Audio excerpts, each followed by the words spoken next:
You have used the word upbringing. We have no translation in German for this word. It's very interesting. In education, the child is considered as an object which is guided by educators to find recognition in the community as a member, to make the child to a member of the community, a good member. Through Bildung, education too, or yes, the child as a subject of his own life becomes competent to participate in the community and form its own judgment. We have spoken about these three distinguished terms, which all together mean education. What do we want to do today? First of all, at first I want to make a statement. And we will see, this is information for Rawan. First, we will see a little trailer again.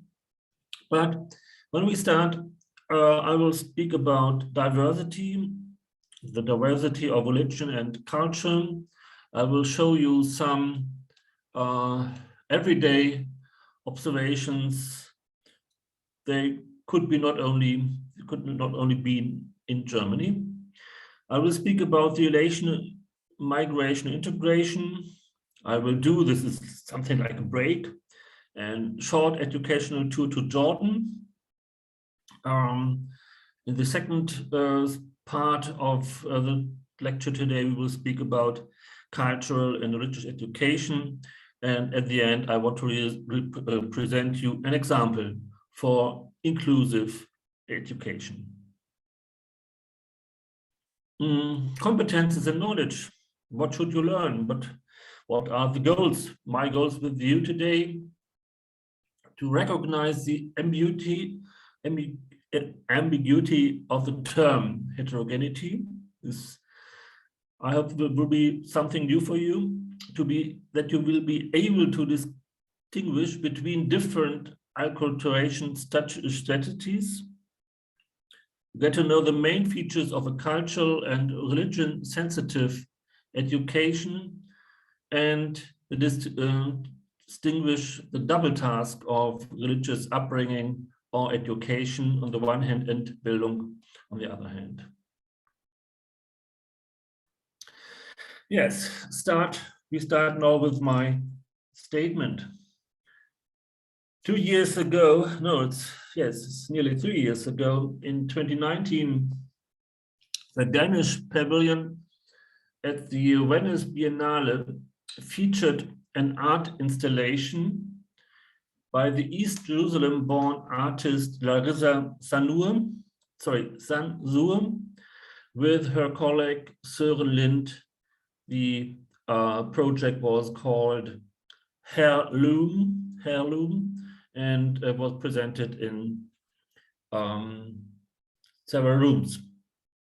In the middle of the installation was shown a little movie, a film called In Vitro. And this 25-minute film is set in an underground bunker, which is under the biblical city of Bethlehem. There is new life beginning to start after an ecological disaster which destroyed the world. 2 women met there. The older one is in bed and is terminally ill. Perhaps she will die. The younger one wears a preparator's suit. They talk to each other, they argue, they ask each other about the future. Their conversation is interrupted with snatches of memories. For example, a happy childhood, an olive harvest. And then the horror of war, expulsion and flight, and the disaster.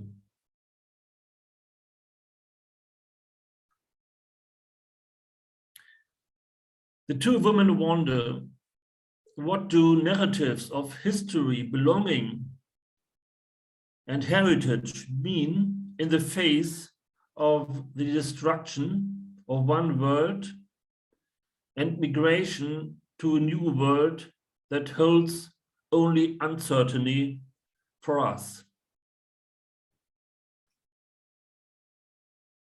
Roman, please, could you show us now the trailer? The trailer is in two languages, in Arabic and in English. I think we will have no problems to understand.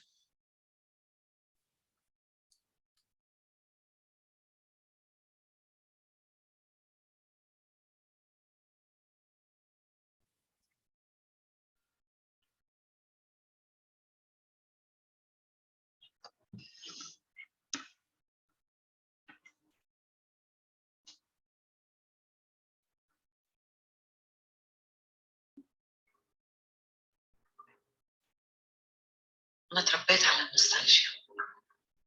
طعموني الماضي بالمعلقة.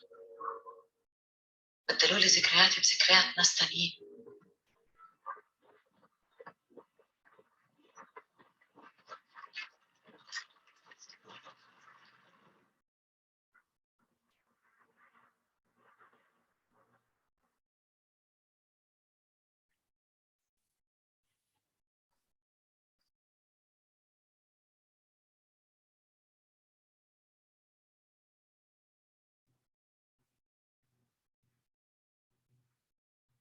هذا المحل منفاكي انت، مش منفايا.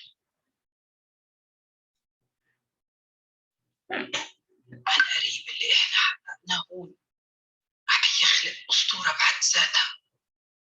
انا ما بتهمني الشعوب اللي بتحكي عنها.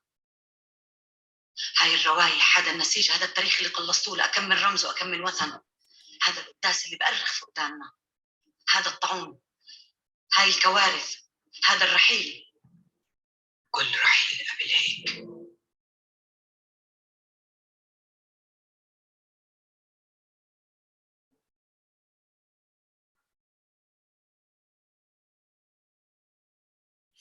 Yes. Roman, do you mean we should see it a second time? Yes. Okay, Afghanis.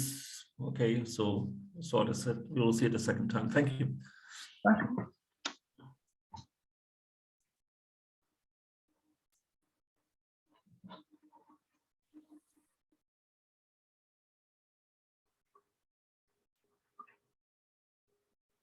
أنا تربيت على النوستالجيا. طعموني الماضي بالمعلقة. بدلوا لي ذكرياتي بذكريات ناس تانيين.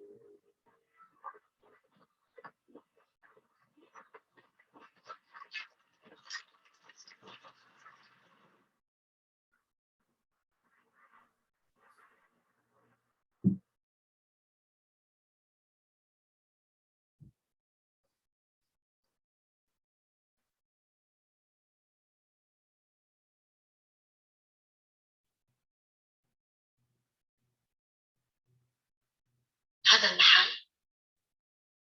منفاكي انت، مش منفايا. عن قريب اللي احنا حققناه هون رح يخلق اسطوره بحد ذاتها. انا ما بتهمني الشعوب اللي بتحكي عنها. هاي الروايح، هذا النسيج، هذا التاريخ اللي قلصتوه لأكم من رمز وأكم من وثن.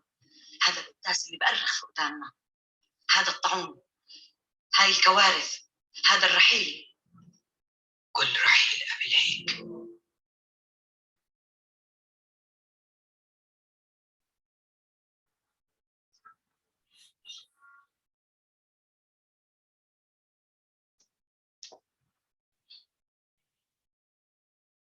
Yes, thanks.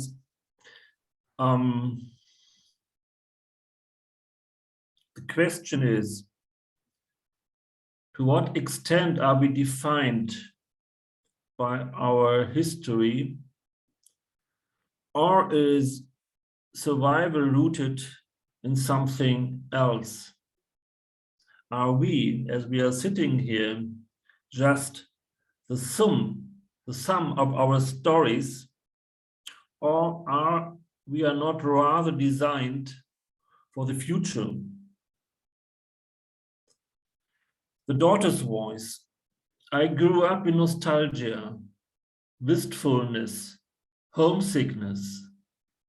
The spoon of the past fed me. My own memories are replaced by those of others. I repeat, it's a very, very clever, yes, meaningful sentence. My own memories are replaced by those of others. The mother said, soon what we have archived here will create its own myth. The daughter, this place is your exile, not mine. I do not care about peoples.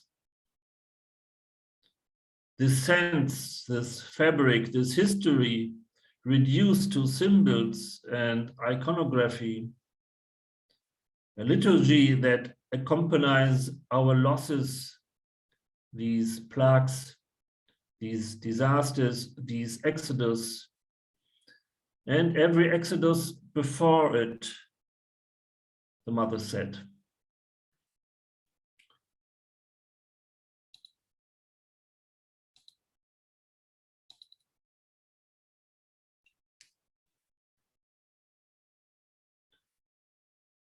This film, shot in black and white and in a two-channel film technique, seemingly forces a decision on the viewer.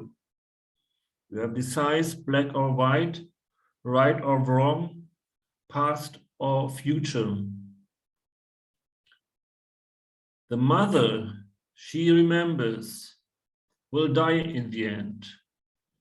But the daughter already knows too much about her to live without the memory and history. The film is set in Bethlehem.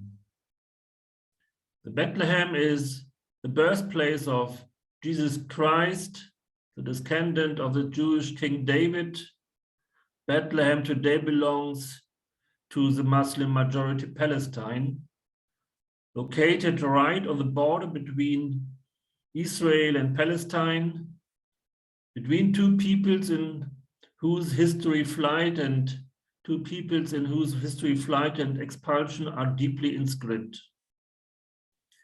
The two peoples who live in a deep conflict with each other. A conflict whose causes go back more than a long human lifetime, and which the people of Israel and Palestine know only from their stories. My own memories are replaced by those of others. Wouldn't it be called for if we stop telling ourselves these old stories and allowing ourselves to be instrumentalized for the disputes of our grandfathers and great-grandfathers? What if we put aside all our stories on the past and focused on the story of tomorrow and the day after tomorrow? If we reflected on a universal promise of Bethlehem, that peace will be among all people on earth one day.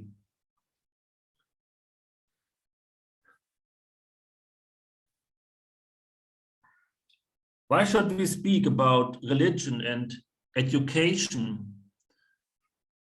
Why should we tell us the old stories of murder and death, war and flight and exodus? Wouldn't be it much easier, so I ask you, to forget this all? Forget our histories, our stories, our differences, and looking to the future and ask what we have to do to manage our future, and we should forget our past. Should we forget our history and our heirlooms? So I ask you.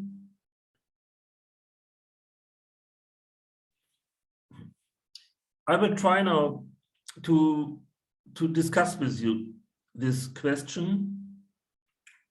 Why do you think it's important not to forget? Yes, not to forget our history, not to forget our traditions and religions and culture. But where are the reasons?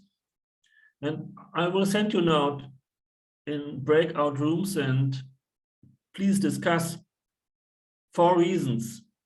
Why do you think it is necessary not to forget, or it is necessary to forget? I've spoken with Ravan about the breakout session. She has prepared it, and she will give you a Padlet, so then that you can write your reasons. Perhaps you have 2 for forgetting and 2 for not forgetting, and that we can discuss after the breakout session. Breakout session time is almost too short. Is almost too short, and but we have only 3 hours for today, and therefore the breakout session should not longer be than 12 minutes. Then we will meet us again at 10 to 3. And yes, your task is to have 4 reasons why to forget or why not to forget our history, our tradition, our culture, our religion. Okay, so we could start. Very interesting. So, Professor Wermke, how many groups do you want me to send out? I don't know how exactly. I think 4 members each group would be nice. Okay. So I will be sharing the Google Docs in the chat, and based on your number of your group number, you take the one for your group. Okay, I'll give you all access to edit the Google Docs, and then you can use it for presentation when we come back.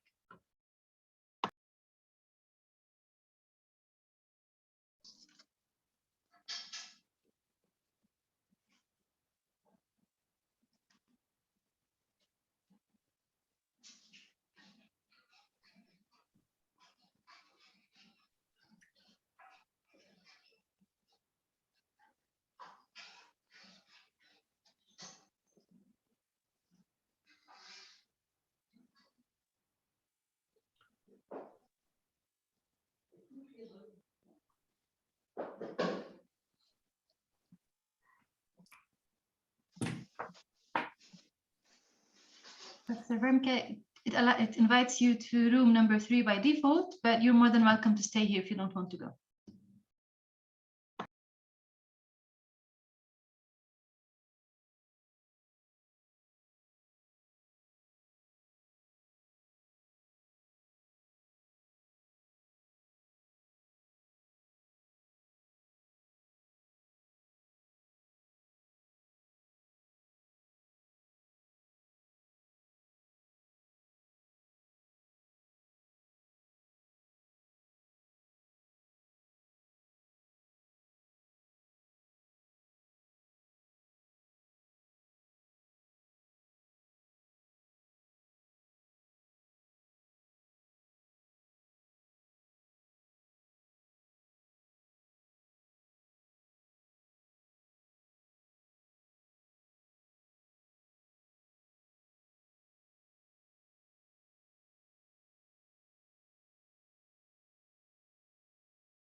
So welcome, Dr. Louise.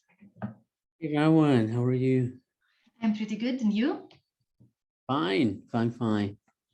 So don't be surprised. We just sent them to breakout rooms to do an activity. Okay, If you great. like, I can send you to one. So basically, Yeah. the question to discuss is, should we forget our histories and heritage or not? So you need to get like 4 reasons why is it good to forget your history and heritage, and why is it bad to forget it? No, I prefer to stay and to hear the discussion when they come back. Okay. How are you? A nice bookshelf has you behind you. Are you in Jena? Yes. Yes, this is a virtual background because the background behind me is not nice. Ah, okay, okay. I thought it was in your apartment. No, but I trick everybody with this background. Okay. But I am in my apartment because the Ah, office is busy with different sessions, so it will be a little bit noisy. ah, great. Yeah. Ayat, how are you? No, he's not here. He has a class with Harvard University on cybersecurity. Mm-hmm. So he just opened the session, so it will be recording at his end, although he forgot to record. So I'm recording at my end, but Okay, okay. And yeah. and you're teaching today, or who is teaching today? No, Professor Wermke, Michael Wermke. Ah, okay. Uh-huh. Yes. And I accidentally sent him to a breakout room, so he went and he's enjoying the discussion there. Okay. But you're not in the discussion now. No, because people keep getting like kicked out of Zoom, so I have to stay to admit them. Okay, okay. Understood. Hey. And Professor Liner is there? No, I think they have the JCRS session today, or not? Yes, maybe.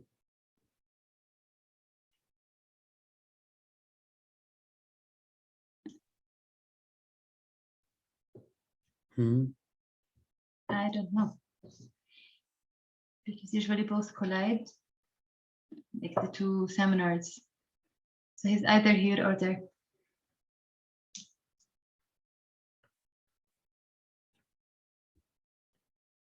I'm going to ask if they are in the other session also.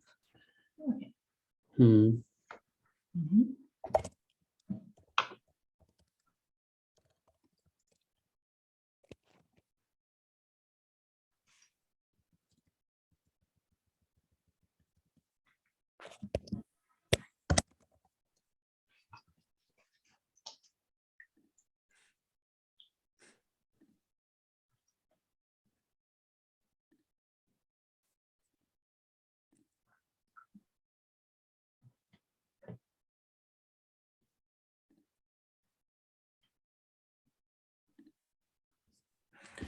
And how are you, Rawan? Everything is well in Jena? Other than it's freezing, it's going well. It's really cold in Vienna, I think. Okay. It's not cold for you. Or you used to it. No, compared to here with this Chicago region where I am, is here is really cold.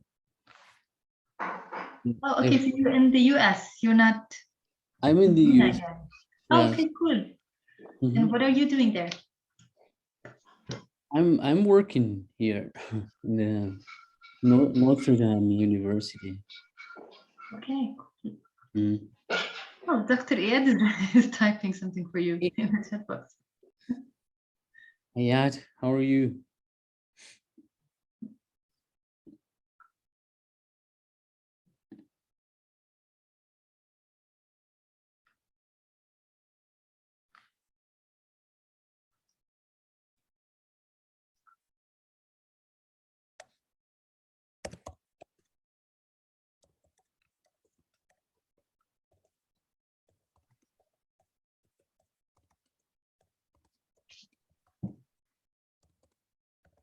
Okay, so I will go to the breakout room where Noura is because Dr. Iyad said she asked for help. Okay.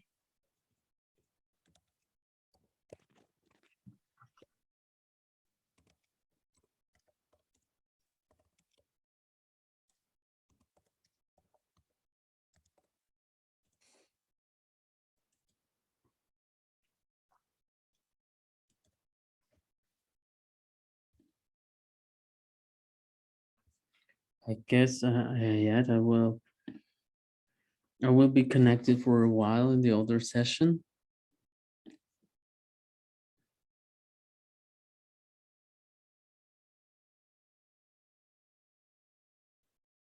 Yes. Okay, yeah.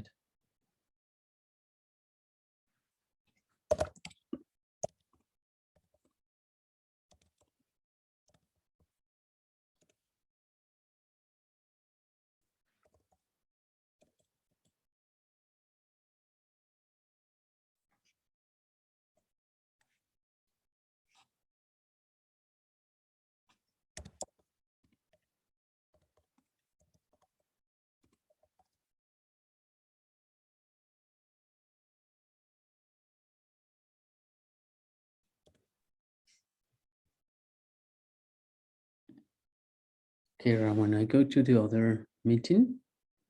Okay. Okay. Enjoy. Bye, Raman. Bye-bye.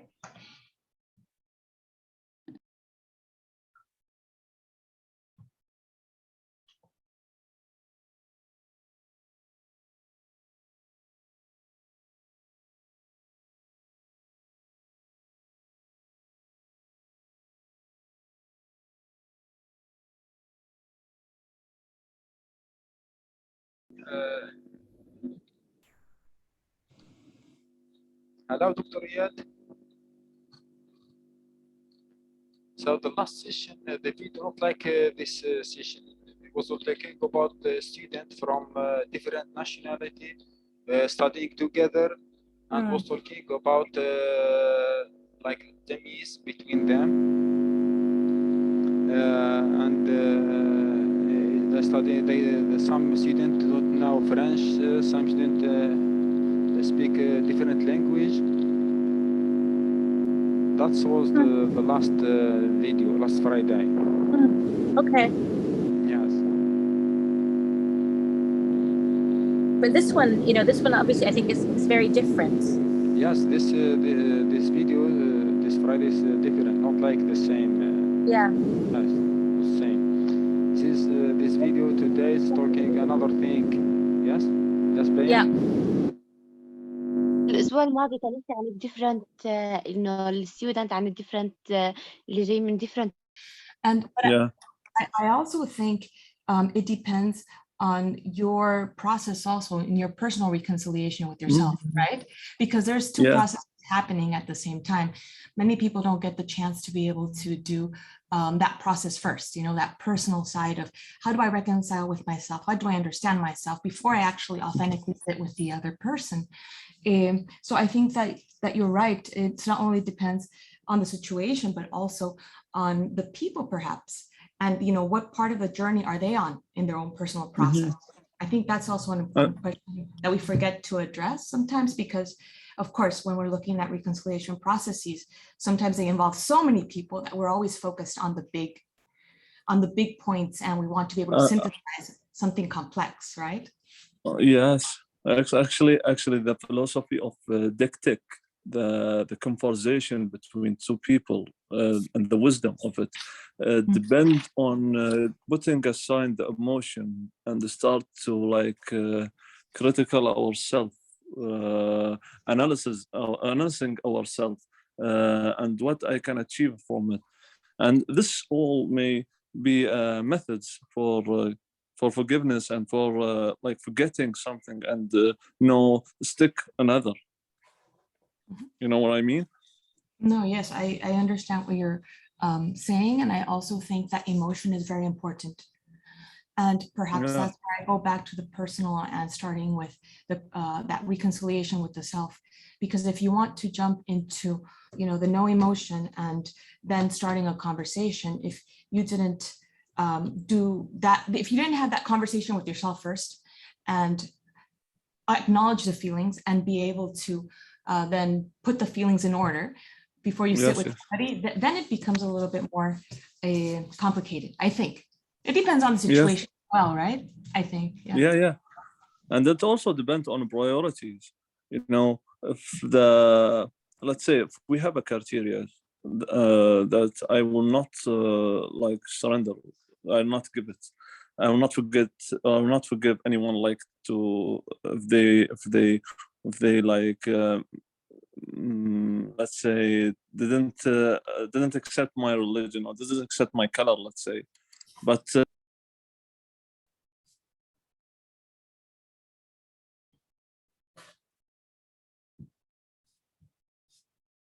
Hello? Oh, is it disconnected? Hello? Oh, I think it disconnected. Okay.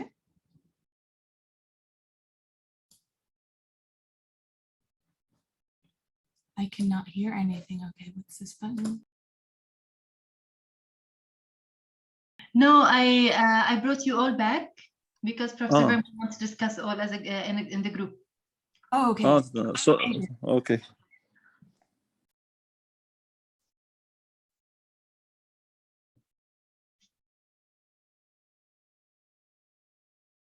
So the others who did not push the button will be here in 2 seconds because it gives you like 60 seconds to stay in the room. Otherwise, it will kick you out.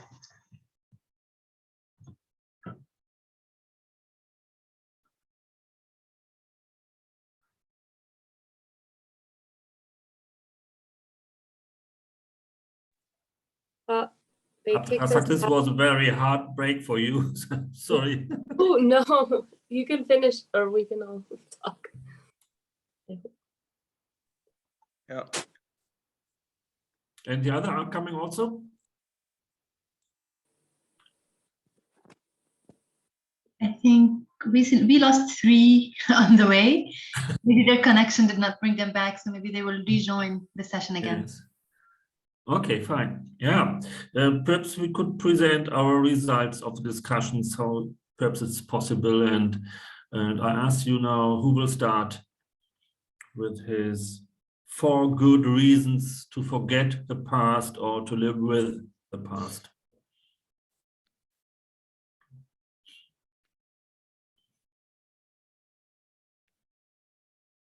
But I see first that none of the groups wrote anything in the Google Docs. No. Is that correct? Okay. That's correct. I think we didn't realize this possibility. Oh, sorry, I shared all of the links in the chat. And No, it doesn't matter. okay. Yes, thank you, Laura, for the positive conversation. That's fine. I think I can start with my own self. Okay, fine. With the one thing that I think it's must we can forget if we have a negative point in our life, like a bad relationship between 2 couples, and after divorce we must move on, and we need to forget to move on. I think this is one of the point. Yeah.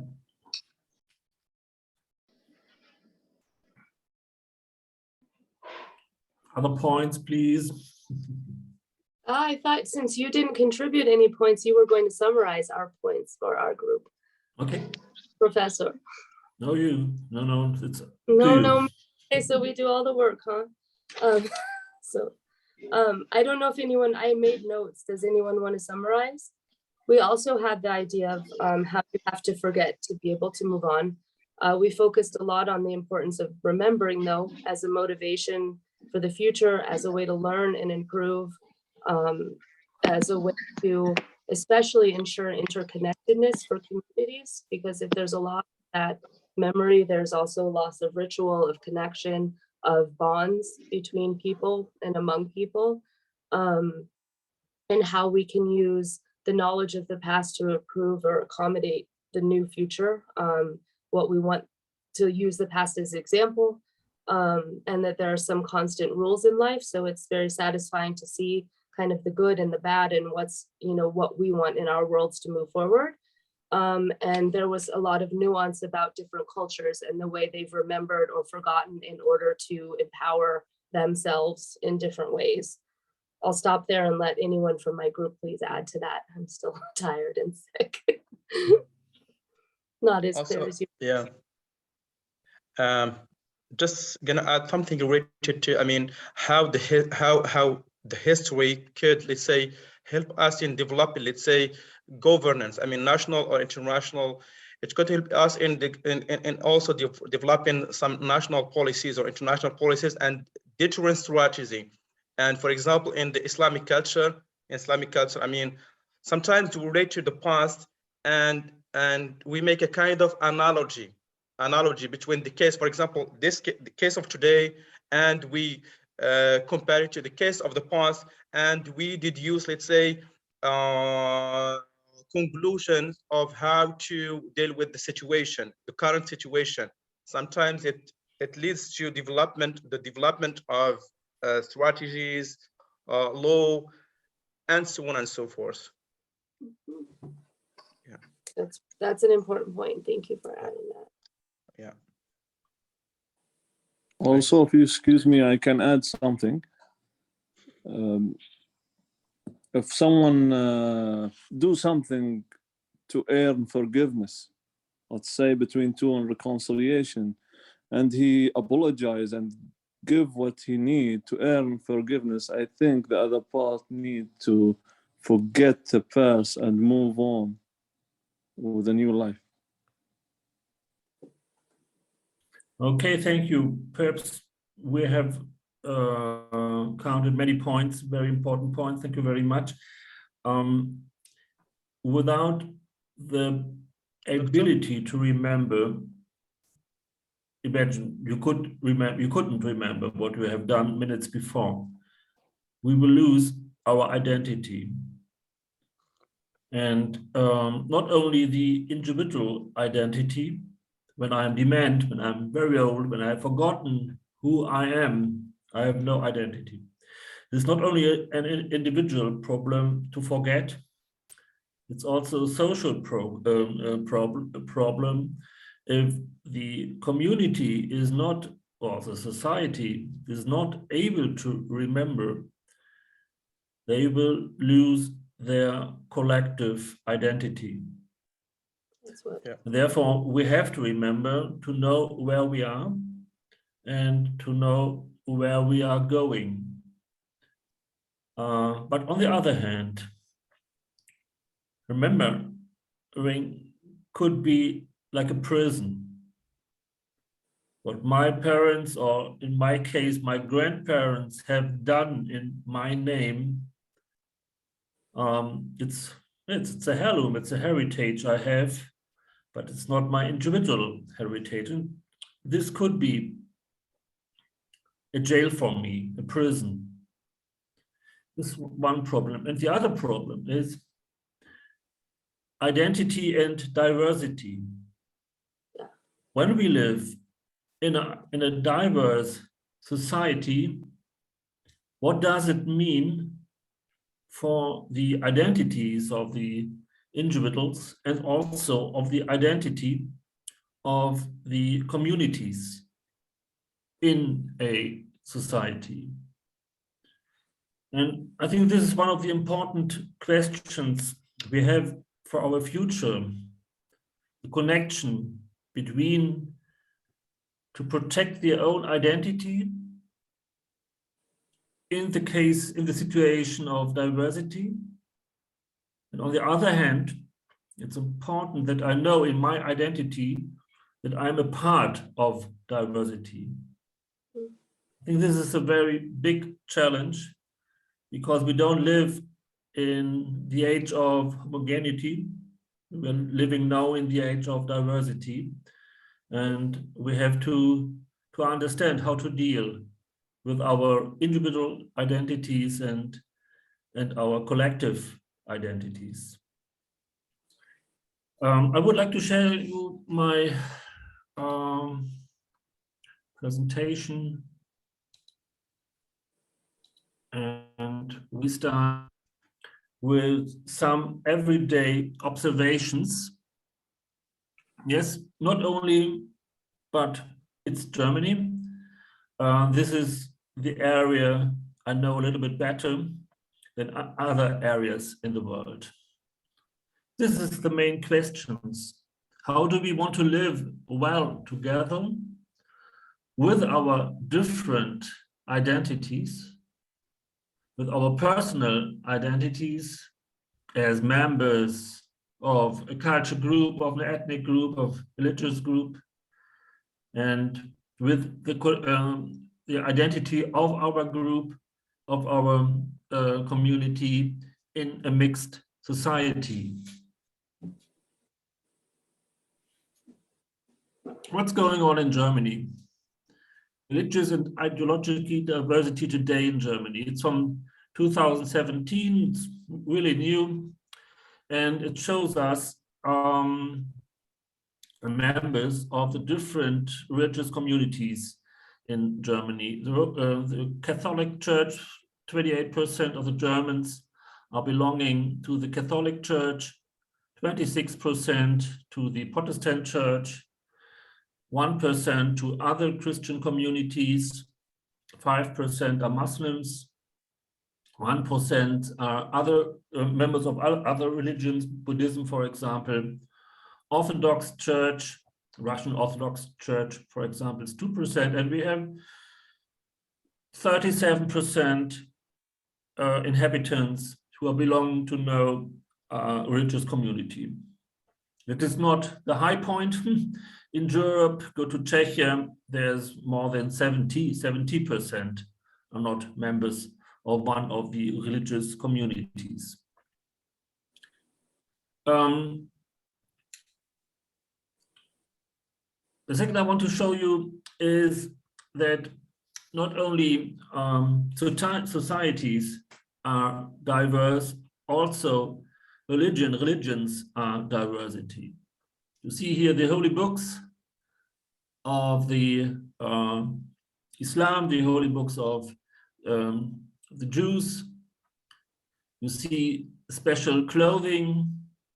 You see a special Christian Orthodox symbol, and on the right side, Magen David, a special symbol for Judaism.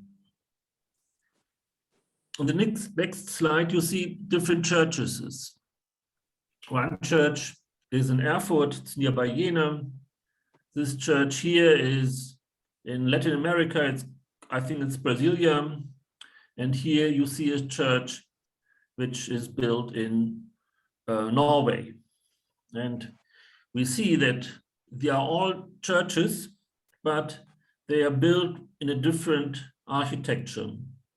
This is Spanish architecture. This is French, German, Gothic architecture, and this is Northern architecture. The same is with mosque, for example, Turkey.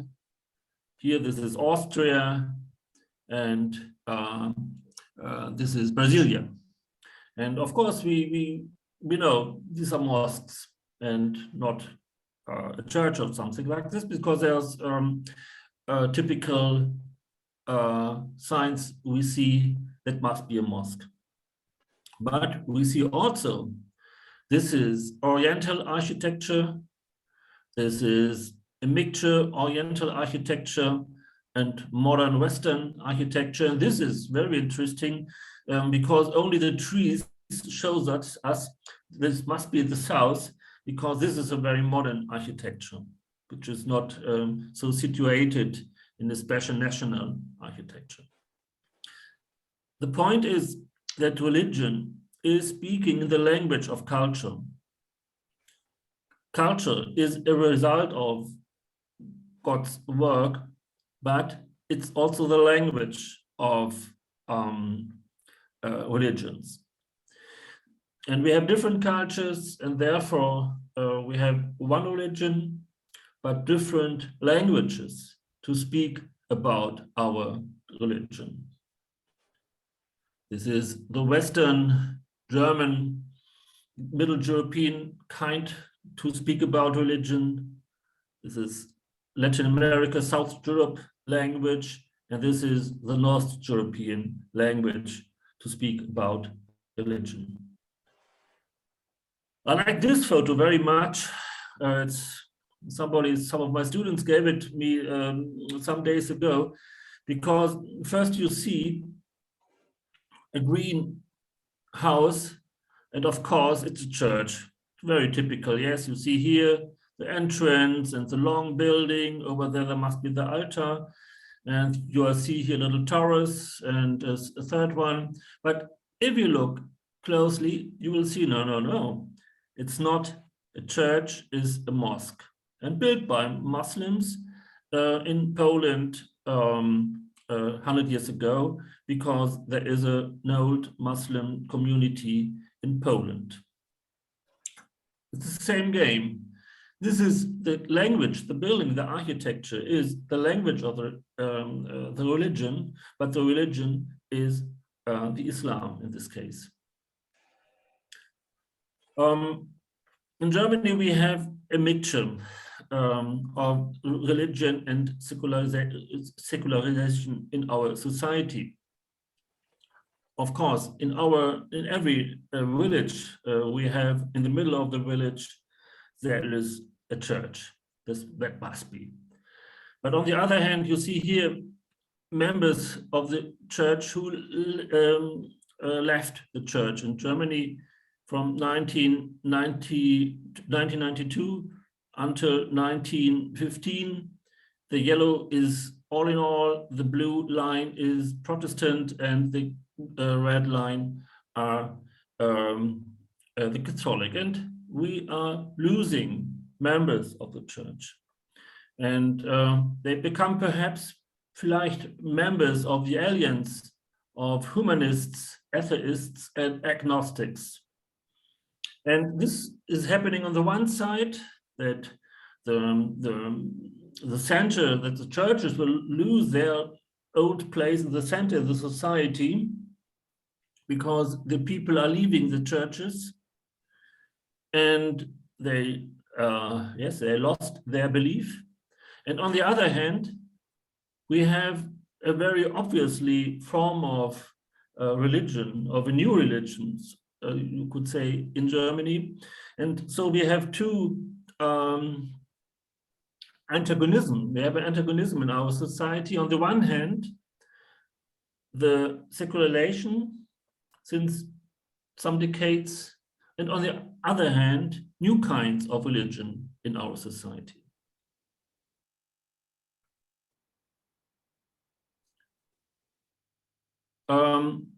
This is a result of a rather big empirical research.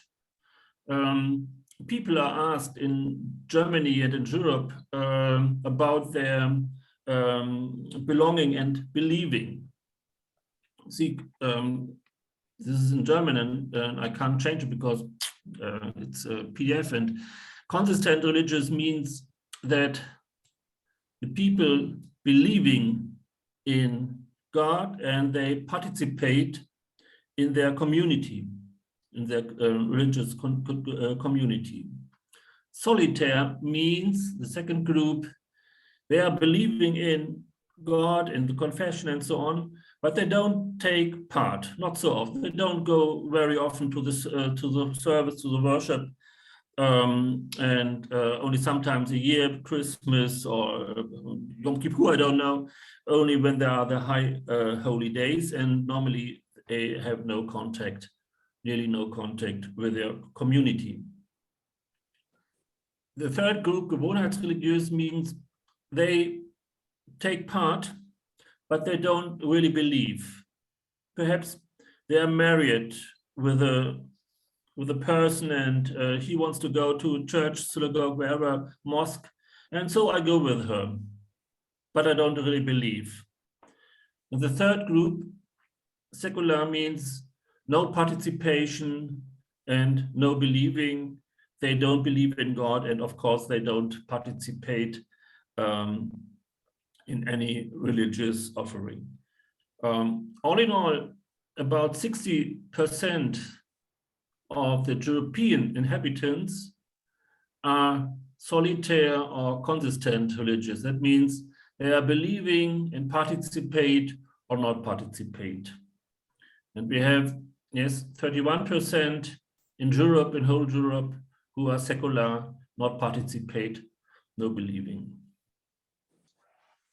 And we have a look to West Germany. This is not so much like in Europe, but nearly. It's nearly 60%, and a little bit more secular people, inhabitants than in Germany and than in Europe in percent. But if you look to East Germany, we see a big difference. Only 25, 27, 28% of the inhabitants of East Germany are members of the community, and they believe in and participate, or they believe in participate not at every time. And 64% of our community, of our our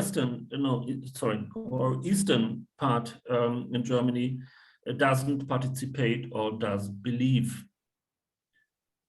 That means that we have a very high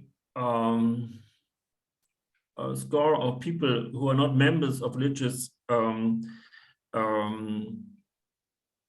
communities, and this is a result of the GDR politics during after the end of the Second World War until the end of the 80s. And we know that they won't come back to the churches or to other religious communities. And in this situation, this special situation of the loss of power of the churches, of influence, loss of influence, in 2015, the refugees came to Germany, and religion became a new, a new meaning in our society. We have big problems with migrations. You have heard about it.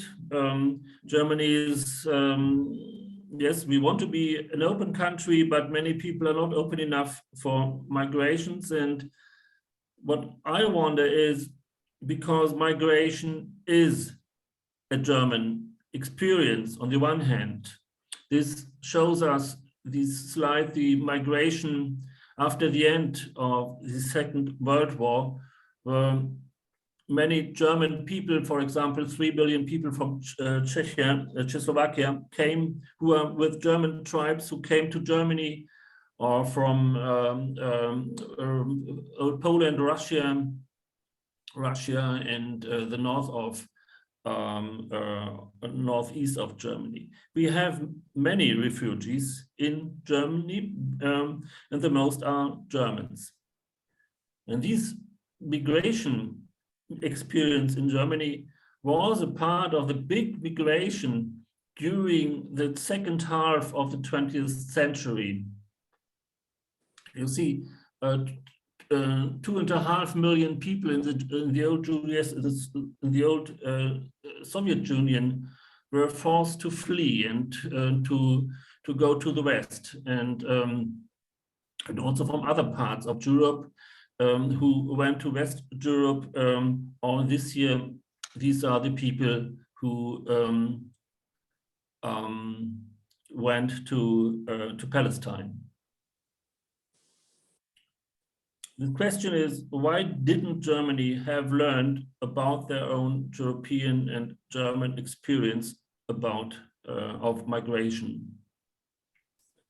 And on the other hand, you see people who are migrated they said, we are made in Marxloh, it's a city in West Germany. We are made here, we are from here, we are Germans like you, like every other German who's born in Germany. Who is a migrant in Germany? Persons who moved to present territory to the Federal Republic of Germany after 1949. It's very interesting because the people who came before 1949 to Germany, who came from Russia or from other parts in Eastern Europe, are not migrants, but they are. As well as foreigners born in Germany.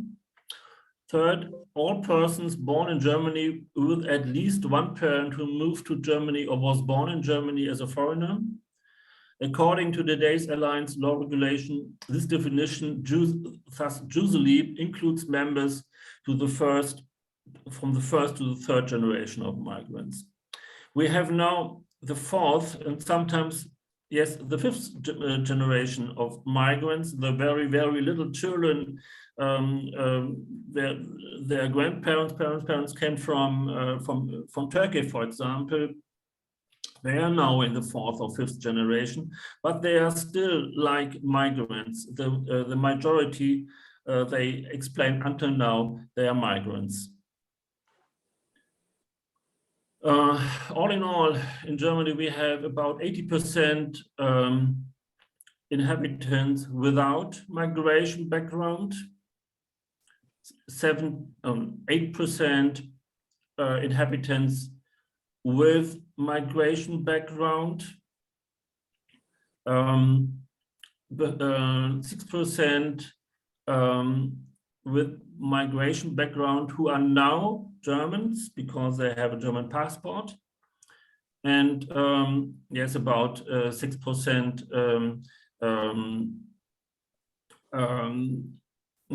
inhabitants who are born in Germany with parents or with grandparents who came from abroad. Yes, this is our migration we have in 2015. It's not so much, and it's very interesting that because we have a big discussion in our society about the problems we have with migrants, but when we see the numbers, the percent is not so much as we always mean to think. Okay, this was, yes, some daily observations about migrants in Germany, but I think the problem which I would try to explain is not only a German problem, to make a problem with something which perhaps must not be a real problem.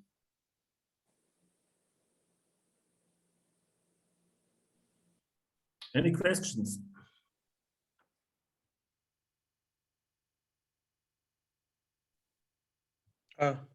Dr. Mikhail? Yeah.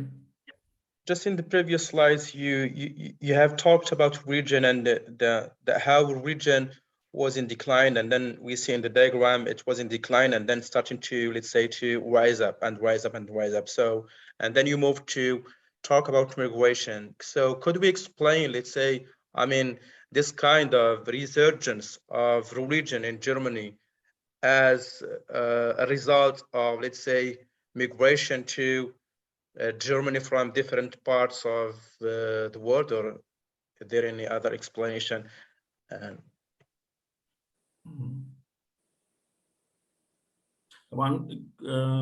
Könnten Sie mir kurz helfen mit der Frage?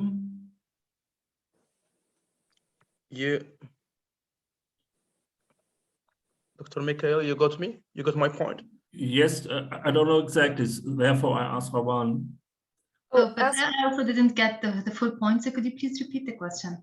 Okay, I said that you have explained that how religion was in decline in Germany and in Europe in general, and we saw in the diagram that it was in decline. I mean, religion was in decline, and then there was a kind of, let's say, rise up.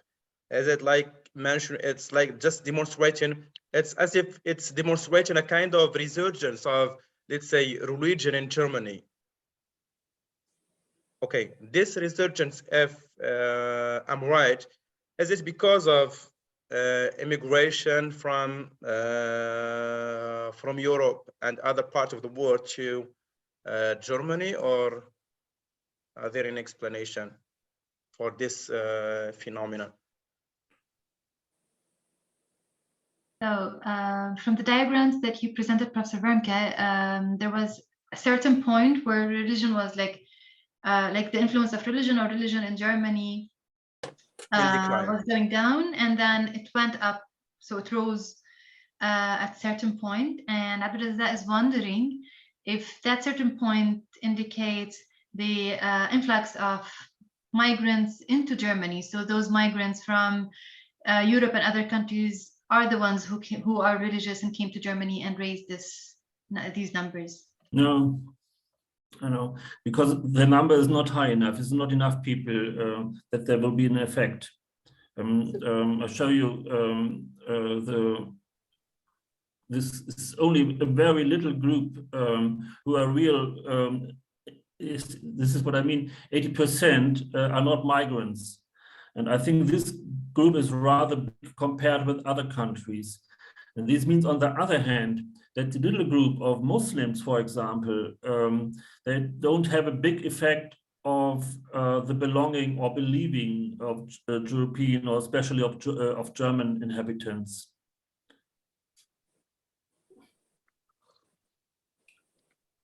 Thank you. This was the correct answer? I'm not serious. Yes, you answered to his question. Yes. Okay, thanks. You're welcome. I think I see Abdul Ghani raised his hand, and I think also Kimberly unmuted herself. So maybe you wanted to ask something? No, that's okay. That's okay. Thank you. So Abdul Ghani, do you want to ask your question? Yes, thank you so much.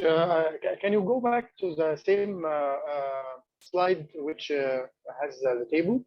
I have two questions, two small questions, Professor Wermke, concerning the slide. Which slide you mean? Two questions. The first one is you said about first and second and third and maybe fourth generations whom are considered like immigrants, and they became German. Okay, do they have? Does Germany have the right to consider them not full citizens? Okay, without rights, or it gives them all their rights, the German, to come from yes, they have other. First, the civil rights. Yes. They have, everyone who is here has the right on. Yes, the civil rights are not the problem. For example, the right to take part by elections when there is an election, and then you must be a German burger, you must be a German inhabitant, you have to be a German passport, you need a German passport. But you have the possibility to have both passports. You don't need to be only a German, you could be also a Syrian or Palestinian or Turkish inhabitant. And when you are a young man, you have to decide if you go to the army of Turkey or to the German army, and this is important for many people, and also for football it's also very important. But normally you may have both passports, and then you have the full rights to take part in elections and so on. And yes, there's something like a test. You will be tested. I don't know this test, and I don't think that the test is very serious. And yes, you have to show that you are a German, that you want to be a German. Okay, the other question, thank you so much for that. But the other question is concerning the table. I'd like to see the slide. Yes, which slide you mean? The one with the table with the which you yes, one in German. which you brought to Abdulrazak. This one? Abdulrazak's question, the same one. Which contains the word which contains the word but the four yes, this one. Okay, the third one written one, participate no believing. Okay, participate no believing. I'd like in just a few words to understand. They don't believe in a religion, but they participate. Okay, I'd like just yes, to understand it. For example, in Germany, we have a system to pay taxes. If you are a member of the church, you have to pay tax. And the thing is, you pay the tax, but you don't use. You are not. You don't believe. You pay the church tax, yes, but you're not believe in something, in God or so. And you see, the number is not very little. It's a big number.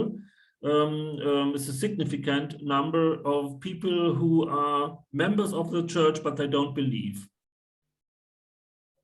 Thank you so much. Thank you, Professor. Yes, Kimberly. So I had a question just related to, or that might clarify a little bit when you're talking about the influx of immigrants, because if there are things that we can change about some of this, it has to do with the law.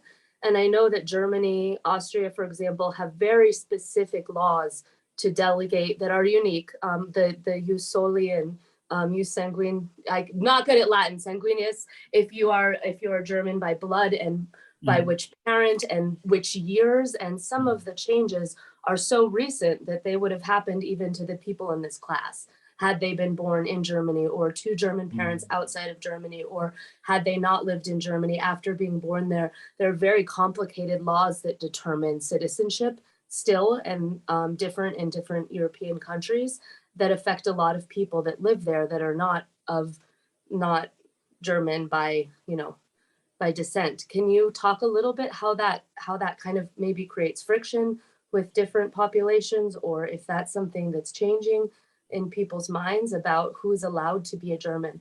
Yes. Yes, I don't know exactly how many people who came the last years who migrated to Germany want to become Germans, and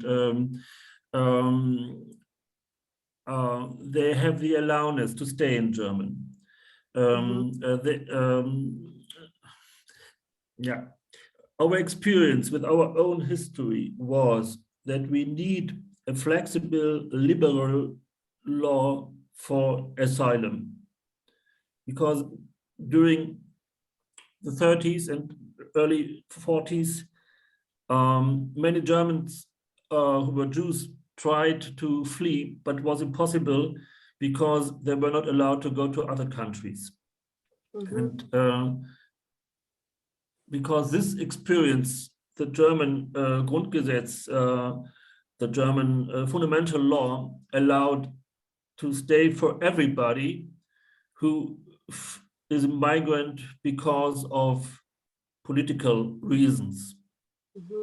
And but they will be proved. And now the bureaucracy is speaking. And if you are not proved that you are a migrant because you flee from your country, yes, for example, Iran, after the Shah, many people from Iran came to Germany because they had big problems in their home country, and their reasons will be proved. And yes, a judge, somebody said yes or no. And when there are political reasons, you may stay. But what is, for example, you are from Iran. I don't want to make Iran bashing, but only a clear example. And you are homosexual, for example. This is not a political reason to leave the Iran, but it could be a very important reason to leave the country. And we have now the discussion in our society, do we open our laws also for these people who have other reasons to come? The third problem is people who have economic problems. there we are relatively strict to allow to come. But the next question, you have heard about Tonga, what has happened in Tonga, about the climate changing. People will come from the south to the north, and we can't close our borders, and we have to, yes, to make new ideas and new laws to regulate it. And you have spoken about the blood. Yes, our German law, you are a German if you have German blood in your body, that you have, yeah. That means that you have German parents or grandparents. When you can say you have German blood and you have the documents because your parents, grandparents immigrated years ago to Russia, for example, 200 years ago, and you can show documents that you are born German, then you are German. You have the German civil rights. And but this law is changing because the European context has another argumentation. And the European context is you are a member, or they have the nationality of this country where you was born. That means when you are born in Germany or in France or in France or in Denmark, then you have yes, automatic rights of an inhabitant of this country. And I think that Germany was one of the last countries to adopt that. I think Austria still hasn't. So it's become a big problem with racism. For example, the guest workers in the 70s. So if we're talking about a lot of us were probably born to parents that came to Germany at that time, who lived for a generation, raised a family, and then the children at 23 are maybe not German anymore. Yes, and that creates a lot of issues with also, I think, with former Yugoslavia. So families who lived and raised families, but because they don't have the blood, they're not considered citizens, even the children. And that's what we've seen in the news with a lot of the deportations of young people and things like that, particularly in Austria, but I think also in Germany, contributing to the problems there, the conflicts that are current, that aren't religious, they are kind of civic rights. Yes. It's very important what you said. The experience is in Germany since the 60s, they came and they want to stay. But when they came, the German side, but also the side of the migrants, believed that they will go back one day. And this is the experience. And this means for today that all the migrants who came in the last years to Germany, they will stay here. And I think it's okay. And we should be prepared for this situation. Yes. Yeah. And sometimes I think, yes, I have a workshop with mothers every week who are from the most of them from Syria, and we speak about their problems about about education they have with schools and so on, and with other children and with teachers, and how to educate our children today. And I think they don't know if they want to stay or if they want to go back one day. But I believe the most of them will stay. And I think it's okay, but we should be prepared for this situation, and don't serious if we are prepared for this situation. Because the people self thinks they will go back. But if their children find a job, for example, here in Germany, and to university, and will marry one day, they will stay here, and it's okay.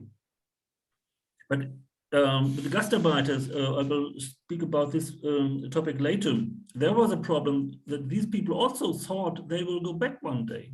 When they have earned enough money, they built their houses at the Marmara Sea in Turkey, but they stayed here. And both sides were not prepared for this situation. Any more questions? No, I think that was just important to point out some of the sources of conflict are not even between religions, since Gastarbeiter were mostly from Turkey or whatever, that it's not always a religious conflict that's creating the conflicts that are happening right now. And sometimes we have to examine the civic issues too at the same time. Yeah. Okay. Yeah. Thank you for that though. Okay. I go now to my third part about migration integration. It's German. Murmelrunde. Was wäre wenn? Imagine you were to move. What would you do? So I asked my German colleagues when I worked together with them. Imagine you were to move for professional reason. I don't make it too complicated. It's their free will to go to abroad for professional reasons. With your family to a neighboring country, not far away, to Asia or so. No, to France or England for an indefinite period of time. We don't know how long. Which two goals you would set for yourself first? What would be your goals? What would you do at first when you be in the new country? Yes, of course, you will learn the country, the language of the country, and you will make contact with other Germans. This is what my colleagues are answered to this question. And to the other questions, what would you wish for as support from the country of your choice? Help with the church of housing, schools, employment. And the second point they always say is they want to have respect. For me, these results are very interesting because they shows us that these goals are the same goals migrants have. Yes, they want to learn the language, and this, I think, for migrants who came from Arabic country, you speak Arabic, very hard to learn German. And the second point, they want to have contact with other people of their region, with other people from Syria and so on. This is very normal. The behavior of migrants, we would do if we would migrants the same.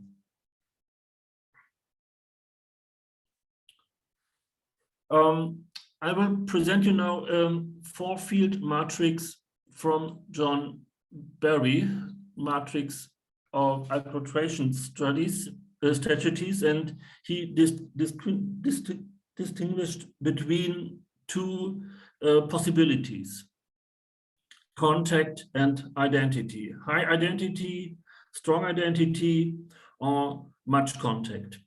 Is it considered valuable to establish relationships with people from other cultures groups? Yes or no? Identity, is it considered valuable to maintain one's own cultural identity and characteristics? Yes or no? And with these four possibilities, he constructed a matrix with four fields.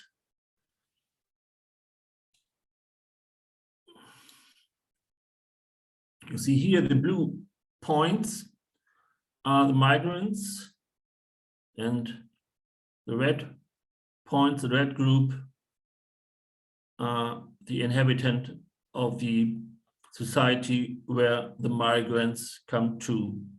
Contact and identity. Integration means in this way that I become nearly like the red one, and also the red one will get something from the people who are migrated. Some red point spots will be also in the future only red, and some blue point spots will also remain in the color, no adaptation of something. Assimilation means the blue one has to become like the red one. Assimilation means contact, yes, but no identity. Integration means contact, yes, and identity, yes. Marginalization means contact, but no identity. I lose my identity. And segregation means contact, yes. No, sorry, identity, yes, but contact, no. I'm a part of the society, but I have no contact with this society, but I have my own identity. This is a strategy which describes Barry here for migrants, but you can show it also from the other side.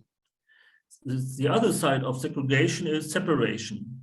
Separation means that the blue spots have not the possibility to integrate because the red ones don't allow it. Segregation is one possibility that the blue one says, no, we don't want to have any contact with the major majority. We want to stay by ourselves. And could be also the result of that the majority said, we don't want to have contact with the minority.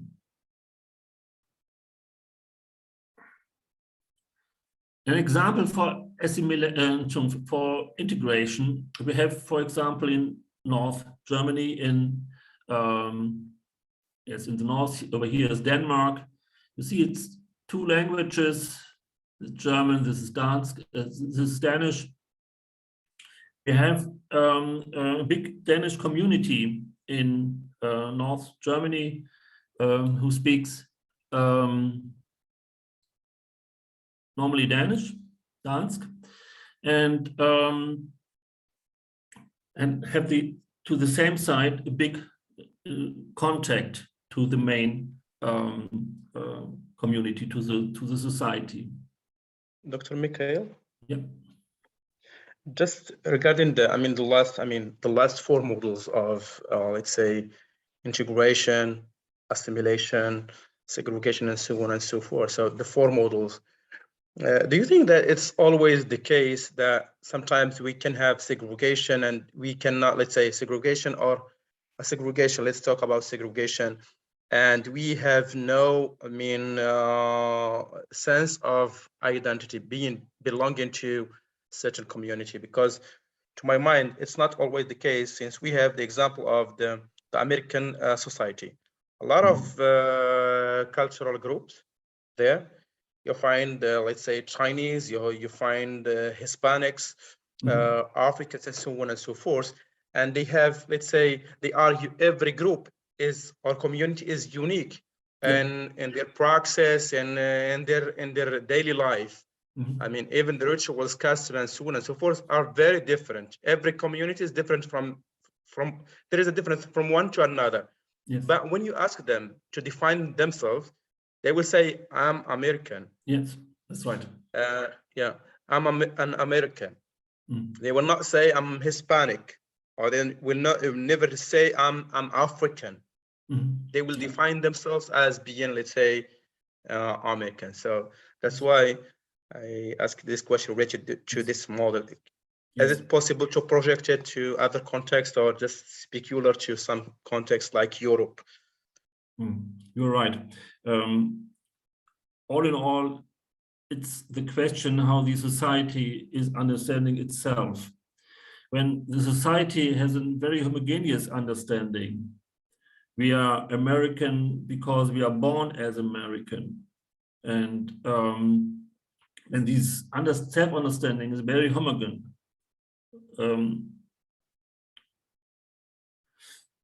Then the blues will have it very hard. But if the community, the society says, we have a society with different tribes, with different histories, and different cultures and different religions, we have diversity. Diversity is the program of our society.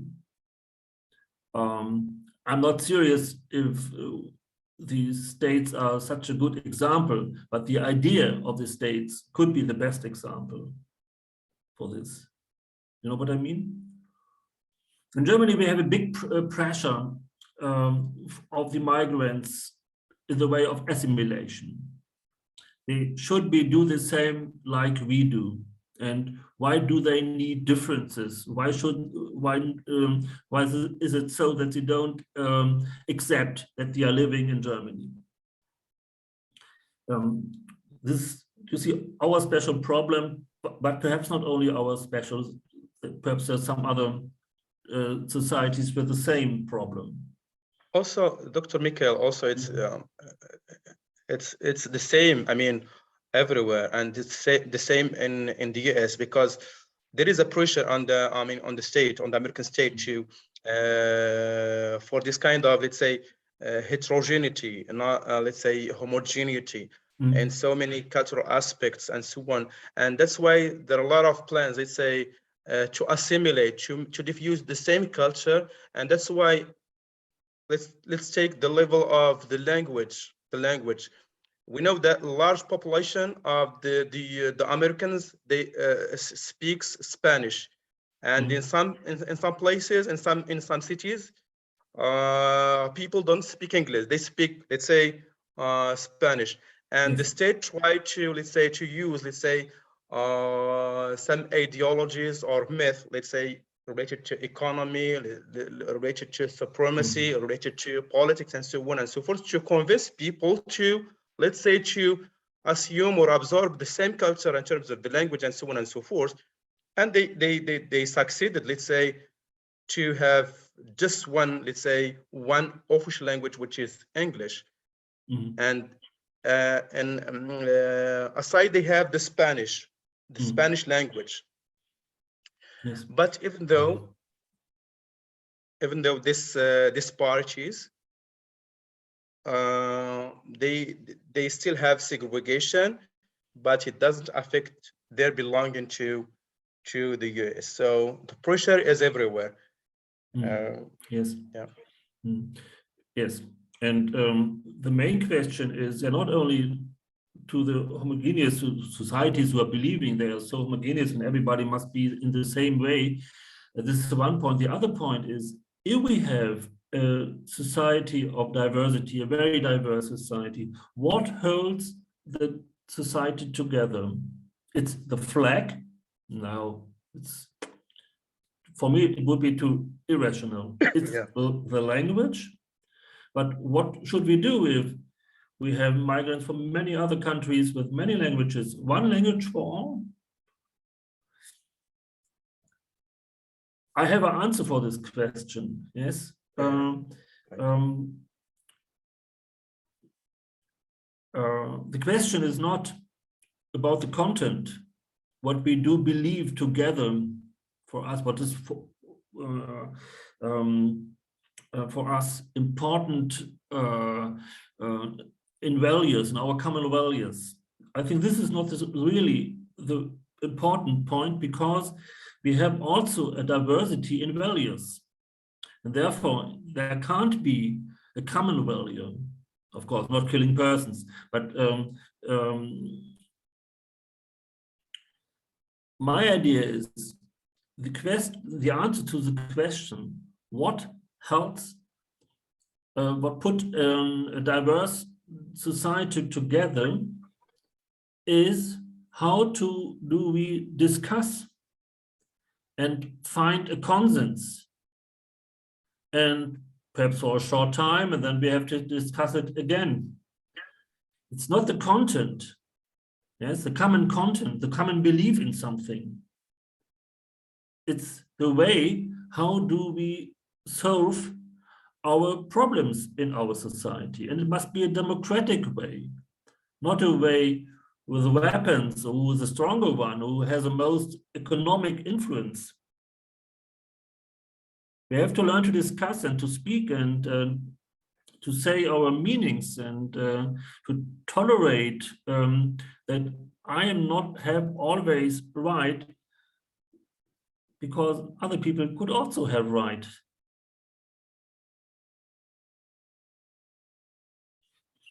Abdulghani. Thank you, Professor.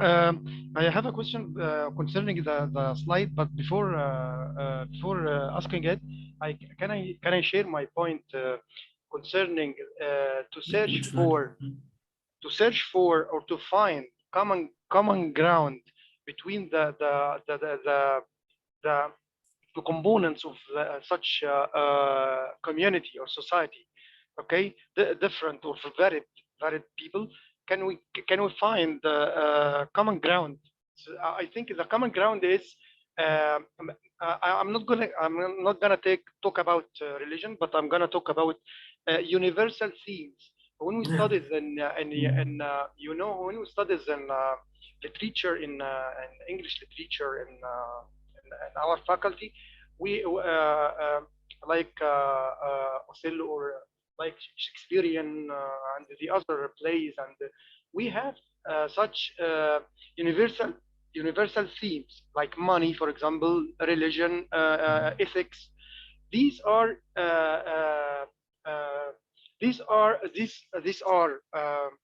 suitable for each time and each age and each community and each. So I think the common ground should be ethics, universal ethics. Okay, if we can agree what are these universal ethics, I think we can have such a kind of agreement between each other. We can interact positively with each other. We can accept each other. Okay, so yes, that's my idea. I'd yes. like to ask about the previous slide, which is which has lots the identity and fact. I'd like to ask about okay, concerning my case, for example, as a person, okay, can I have different identities depending on the context or situation itself? For example, I can be on the first left square. Links, when for integration, example, you mean? I'm concerning taking care about my academic work, for example. Okay, but when I'm trying to preserve my religious identity, I could be maybe in the third one, segregation. Okay, so can we have different kinds of identities depending on the situation, and we are both on different squares? Thank you so much for that. Yes. Okay. For example, the blue one are members of a special religious society, and the red one are members of another religious society. The result can't be that there will be an integration between both religions. I think that this is not necessary. Yes. This would be, for me, a model to deal with religions. That is, for me, possible as a migrant or member of the minority, that I have my own religion and nobody disturbed me to practice my religion. And the red ones, the red spots, they can come as guests and we can speak, but it's okay that they have my religious belief. And I give you another, I think, very easy example. For example, you like to dance. Yes, for example, you like to dance. And that can't mean, this can't mean this, that when I have a special, hobby, that I have it to share it with everyone. Or on the other side, everyone has to share my own things. The segregation in different parts of life should be allowed. But it should be also allowed to be integrated. That I take over something from the red spots and the red spots take something from the blue spots. For example, yes, in meals. Yeah, that I like Italian pasta, for example. It's a very easy example, of course, but this shows that compromises in the sense of integration are possible. And it's also possible in other parts of daily life that we have a segregation. I think it would be fine if the fence about my community should not to be so high. Yes, it should be so that I could look over the fence to the others, and the others could see me, and we can say hello, and what are you doing there? It looks funny, and I'm interested to know more about it. We should be closed communities. We should be open communities, but we should have our rights to build communities in a society. Yes, for example, when I am invited, when I'm gonna invited to a party, for example, and I don't eat pork or drink wine, maybe, and I have to be there. It's academic work, or maybe, and I have to be there. I can take my own food and my own drink with me, and it will be accepted by the other. It should be it's a kind of interaction, positive interaction. So I think it depends on the context and the situation. If I don't need to be in such a place, so I don't need to go. It's okay. I can, for example, send some presents or some. I can do something social for them and leave the situation or leave the place. Okay. So I think it depends on the context and the situation itself, right? Mm-hmm. Yes, Rawan, you have risen up your hand.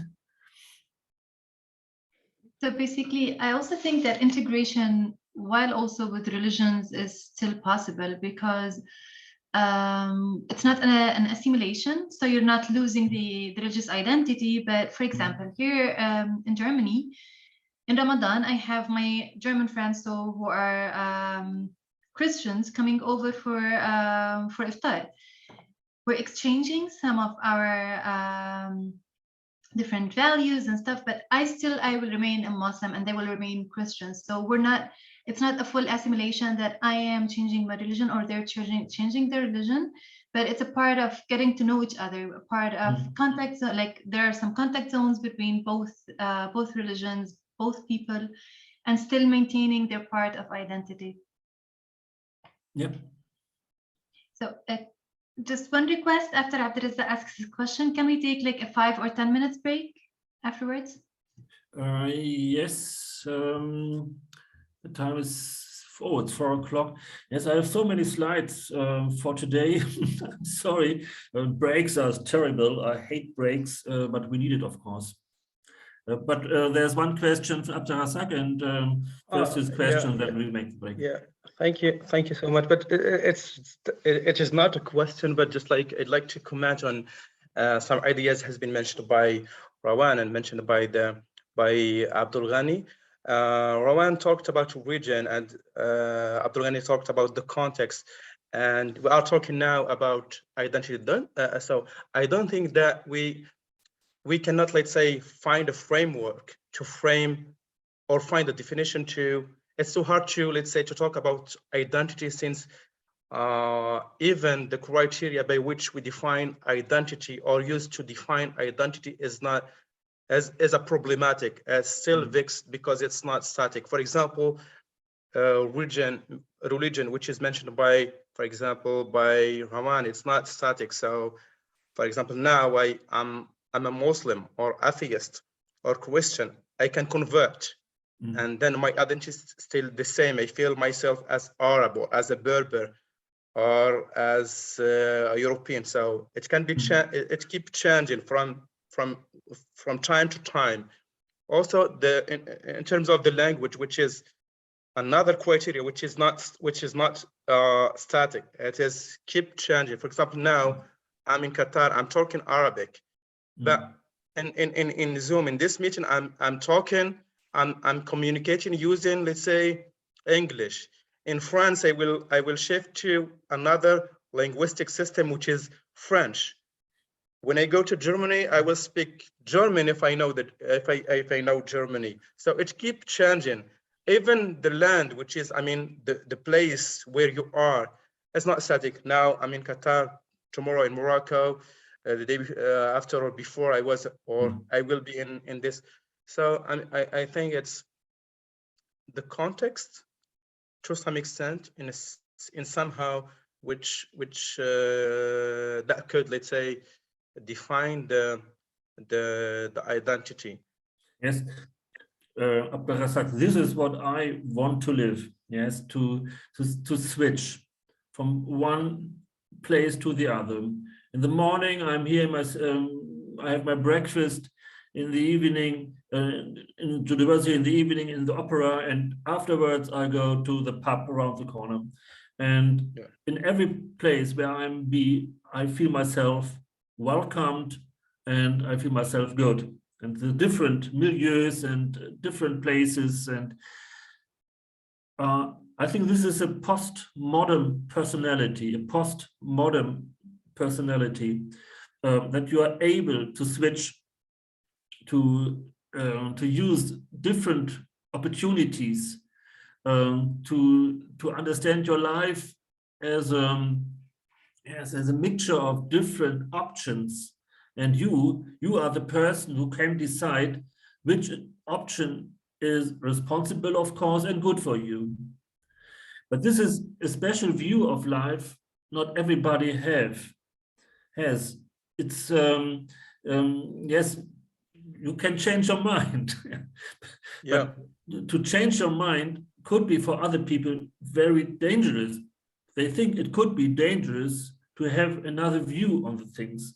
And it's not only the migrants who are all Muslims and so on. They are our society, yes, which is so full of enlightenment. No. We are not used to change opinions. We are not used to use other perspectives. They have always the same, only one perspective, and we know how to live.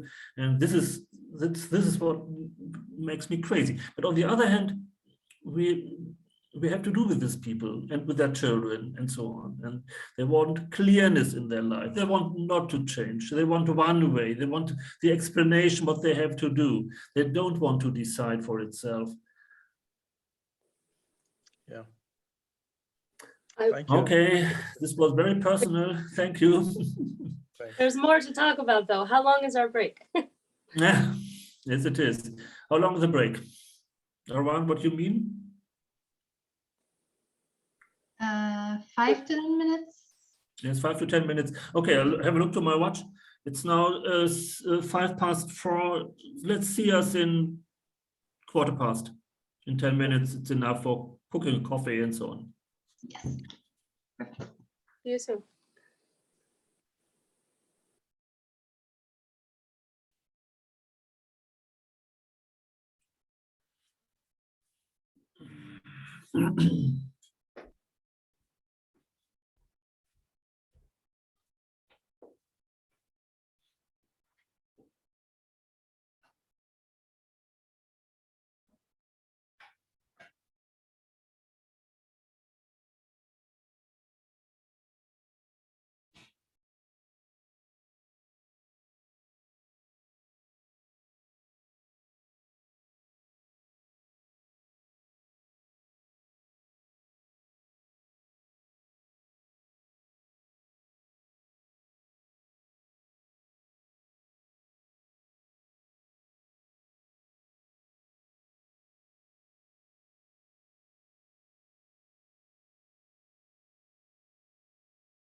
back.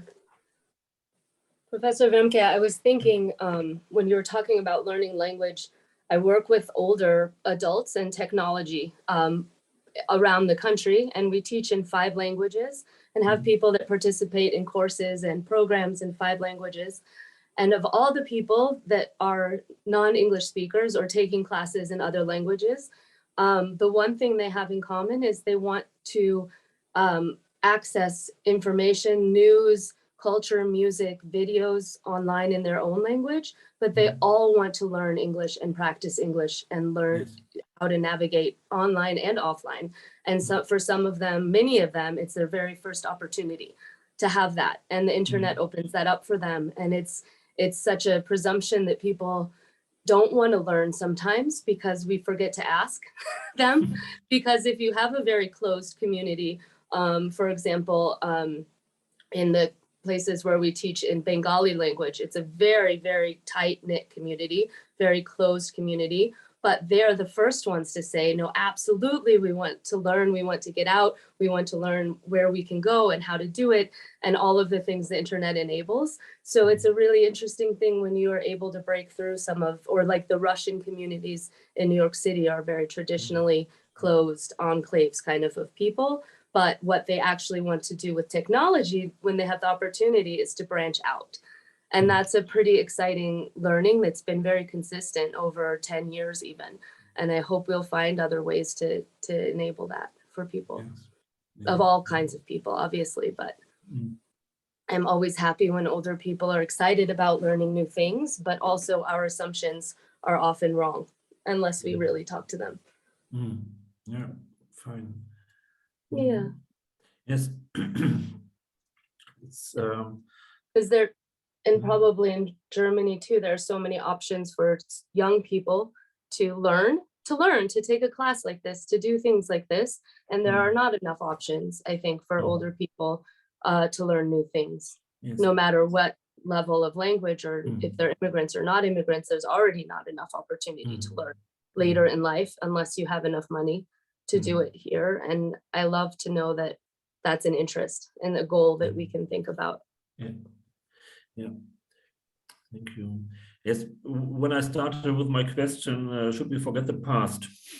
Wouldn't it be a good option to say no to our past? And I mean this question really serious. And sometimes I think, yes, on the one hand, we can't forget our past. Because we have spoken about young people, this is my connection now. When I was in Palestine and Israel, I was on both sides of the wall and asked me, are the trouble, the war, which is 70 years old, and you hear on the one side of the wall nearly the same music than on the other side of the wall. And why do they don't say, stop? I'm not involved of the problems which have had my grandparents. It stops now. We make our own thing. I know this doesn't work. This because it has much to do with identity. And I can't throw my history behind me. I'm born as a German and you are born as American. It makes differences. It makes different experiences, different histories, different mentalities, and okay, I can't change my history as I could change my pullover, and therefore I am a part of my own past. But sometimes I think it would be much easier to forget parts of the past and to try a new start, a reset or something like this. And it makes me crazy. The situation in Palestine makes me crazy. Young people, yes, they are throwing stones and are shooting. They can't remember why they do it. They can remember why, but I think there's continuous reasons why. I think if people do things, they find reasons why, and they make reasons why, and I don't know. We need Professor Dejani on this call for that conversation. I don't know exactly. He's the expert in this for a long time, since I met him more than 20 years ago. you know, when it was very hopeful. Okay. And it's gotten even, I think, more challenging to be an optimist. Noah, you want to say something because you have raised your hand? Yes, please. My camera is not working for some reason, so apologies. But I mean, the situation in Palestine, I live here in Palestine, and I think it's important just to note that the situation in Palestine is not a 70-year-old situation that happened a long time ago. It's an ongoing matter. The displacement, the evictions, the ethnic cleansing, the demolitions, they're happening now. They're not happening 70 years ago, they're happening now. Yes, that's right. And the kind of, I came from a sort of living together kind of background academically, but I always find that when, especially in Western scholarship, we talk about coexistence, or we talk about conflict transformation, we talk about conflict resolution. In many contexts, it actually it's a disservice to those who are being openly oppressed today. It's not a matter of two separate parties having equal access to the law, equal access to rights, and having a difficult time living together. It is one population consistently under threat, forcibly displaced. I just ran a long study in the West Bank looking at all different West Bank communities, Bedouin communities in Area C, and the lack of infrastructure, lack of education, no kindergartens available, having to travel 3 hours a day to get to a first grade. So I have a little bit of a difficult time when it comes to Palestine, specifically because it's not a resolved issue of two sets of equal access to rights and law.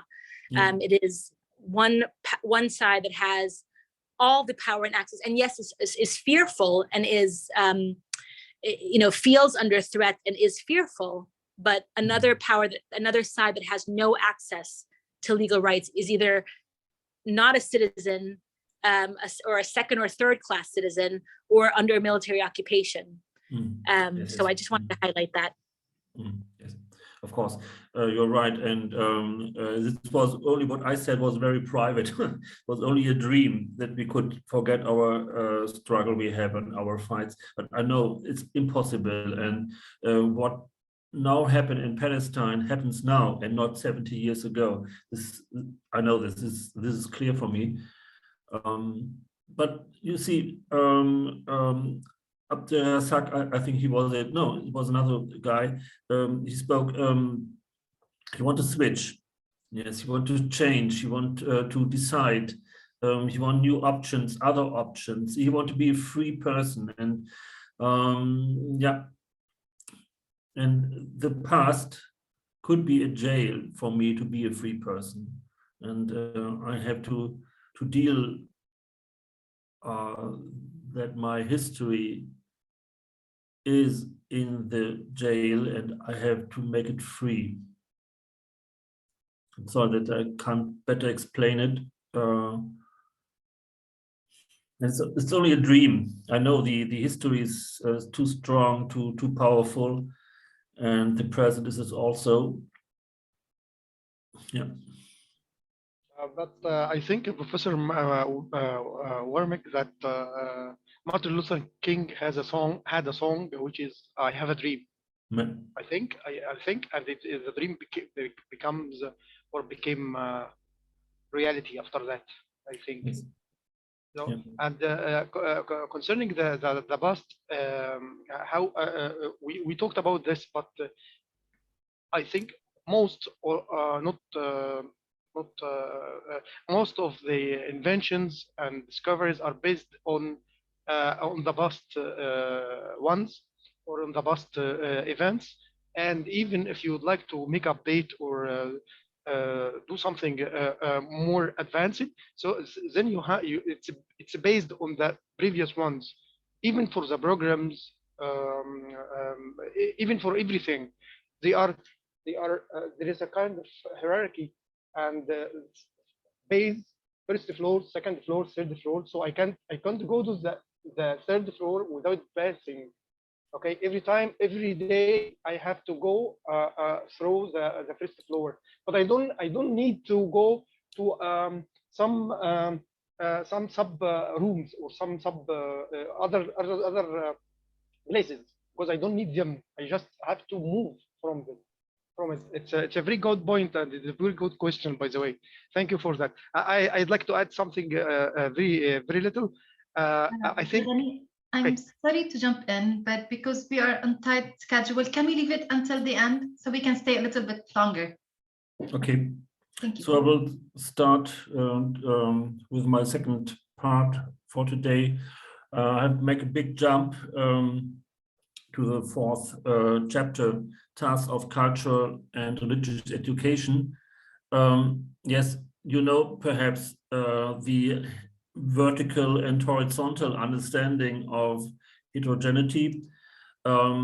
On the left side, diversity, the diversity of social, ethnic, orange, culture, religion, food, fashion, music, literature, architecture, and so on. A side-by-side structure. Typical for this is the advertisement from Benetton, people, colorful people with different clothes and colors, and the diversity is has a big benefit of all for us. So the message, and based on inclusion.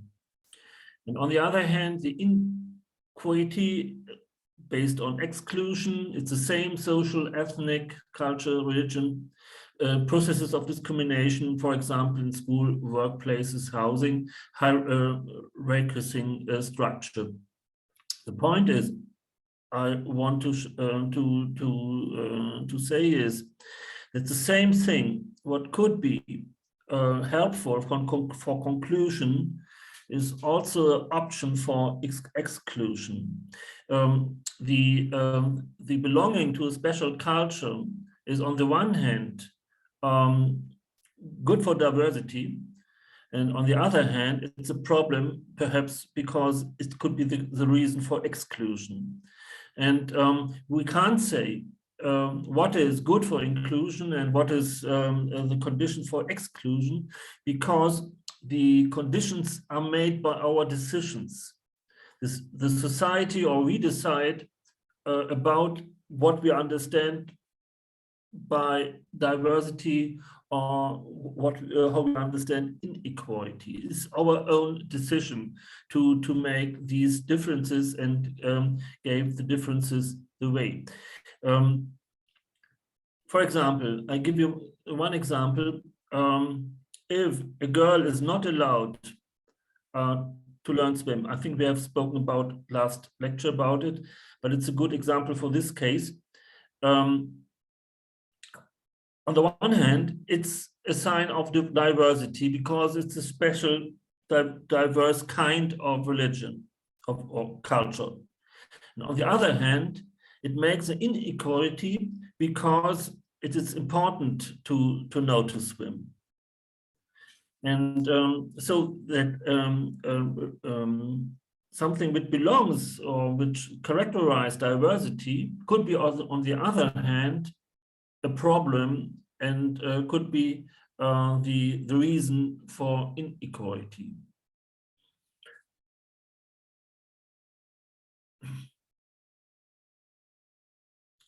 Okay, this is a little bit more theoretically.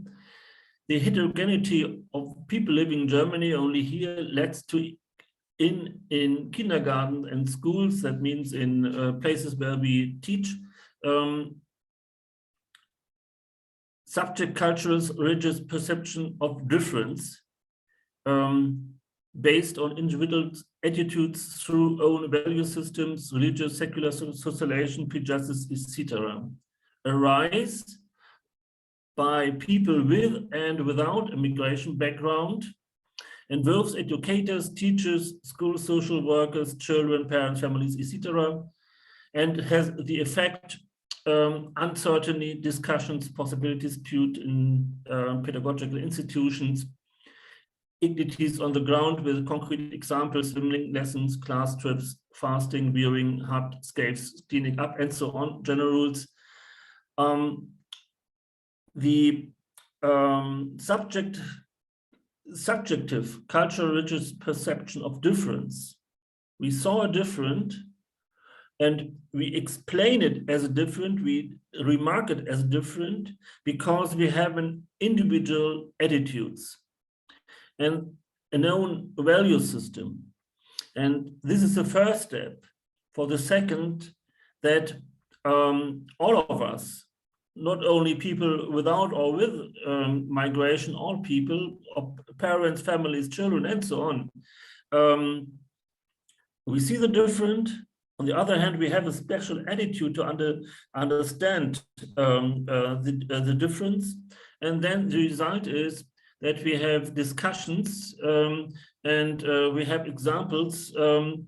For example, the team wearing headscarves, which is not the real point. The real point are the individual attitudes we have, which are in the background.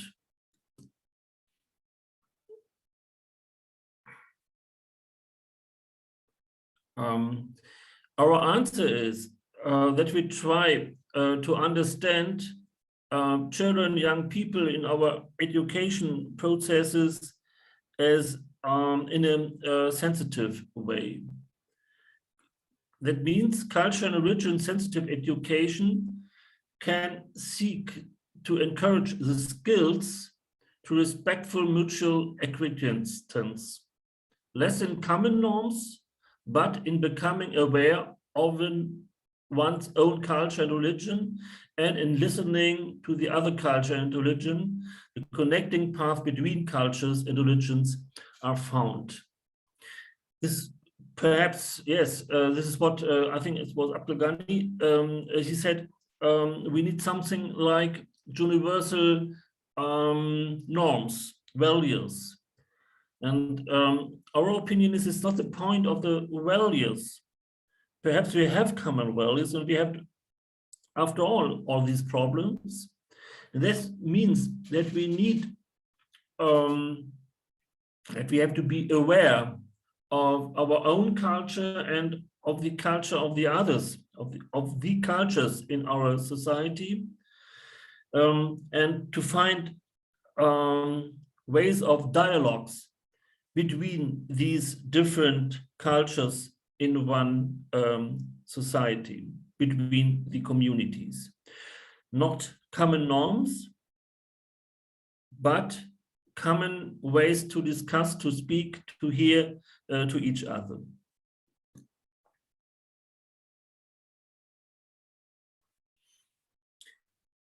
I speak about the dual task of religious education and Bildung. The first task is religious education as a contribution to personal development, and religious education as a contribution to religious maturity. Sorry. Religious education as a contribution to personal development, I think the main sentence is the last one. We have to learn that we do not have to be permanently strong by our own efforts, because we know that we are respected and loved regardless of what we can and do. I think this is the main sentence. And I think this is the goal. This could be the goal for every religious education, of Jewish, Christian, or Muslim, that we teach the children, that the children has a possibility to learn that they are respected and loved regardless of what they can and do. They are respected and loved all in God. And the next point, which I think is very important, is the second. Religious education encouraged religious-minded children and young people to trust their own beliefs and convictions about life, even when they realize that there are other religious or ideological convictions in the world or in the classroom. And that there exist other religions or ideological ideas is not something which make my own belief smaller. No, because I'm so strong in my belief, I'm strong enough in my belief to accept there could be also other forms, other contents of belief. When I'm strong enough in my belief, I don't feel a competition. I don't have a competition with other beliefs or ideological convictions. And therefore, the first sentence, religious education is a contribution to personality development, strengthen young people's self-confidence. The self-confidence of young people must be strengthened because if it's strong enough, they accept there could be also other religions and they have their own right. In my classroom, for example, the religions and theological convictions of confessions of my friends in my class who are not members of my religion group. And all in all, it's important to know that I'm loved and respected, not only by my friends and in my society, but in God.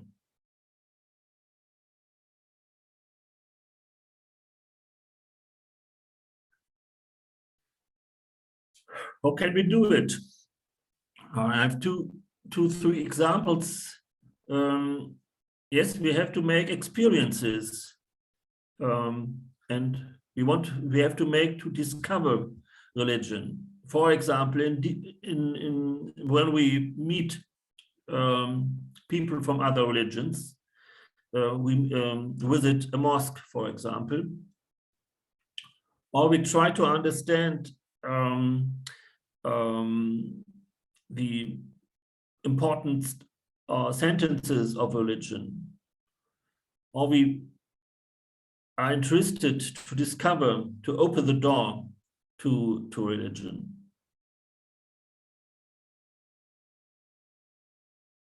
And the second point, religious education is a contribution to religious maturity. Religious education makes an essential contribution to religious maturity. It makes children and adolescents, young people, capable of speaking and confident in making decisions regarding their own as well as other people's orientations in life and beliefs.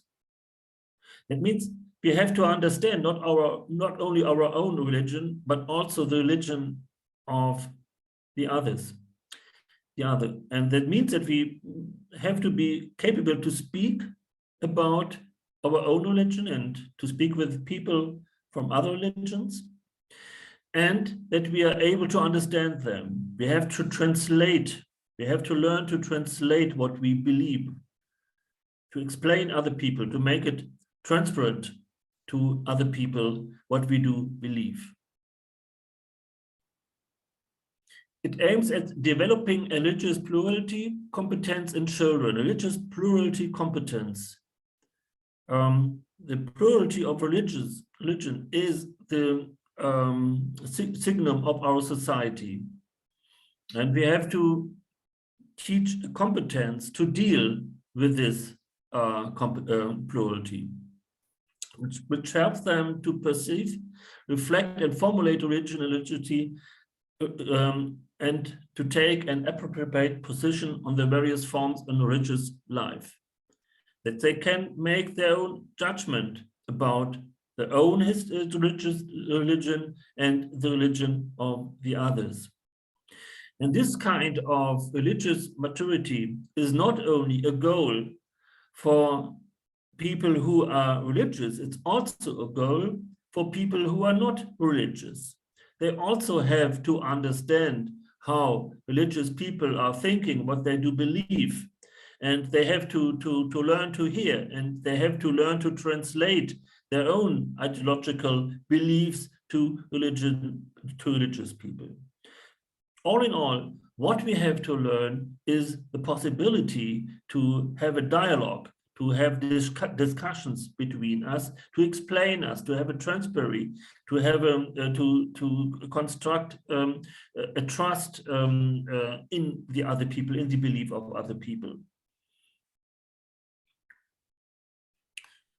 Leah asked Kazim for a God. Leah asked Kazim for a God. Leah, she's a perhaps Christian girl, and she asked the Muslim boy, who is for you God? Who is God? And when she asked him for his understanding of God, she will understand her own understanding of her understanding of God. And the same perhaps to Kasim, when he is able to explain Leah what is God for him, he will understand his understanding of God better than before.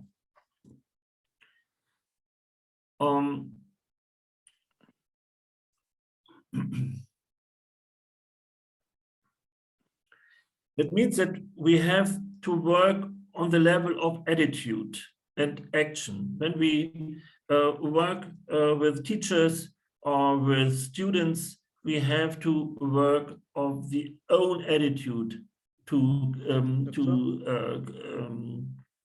culture and religion. And we have to make it to a team development in institutions of schools and kindergartens, for example, and we have to construct an educational partnership between teachers and parents to understand the children in her families, to understand the children in the culture and religion of their families. Dr. Michael? Yes, will be soon ready, and then we could speak. The objects of religious education in Bildung. Religious education imparts the competence to perceive differences in religious attitudes, to process them constructively, and to be able to enter into respectful exchange about them. This requires clarity about one's own attitude towards religion. And the third is religion education as a task to transforming religious intimate attitudes into a conscious, reflective approach to religion. I'm coming now to my end. Learning in religion, that means this is the first point for the development of the religious identity, and in the same time learning about religion, not only about my own religion, also about the religion of others. Education without religion is incomplete. Religion without education is dangerous. Yes. Now I have a last example, but I think this is the time to discuss.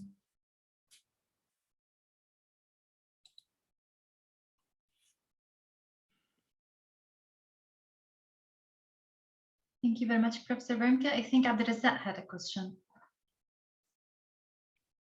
Yeah, thanks.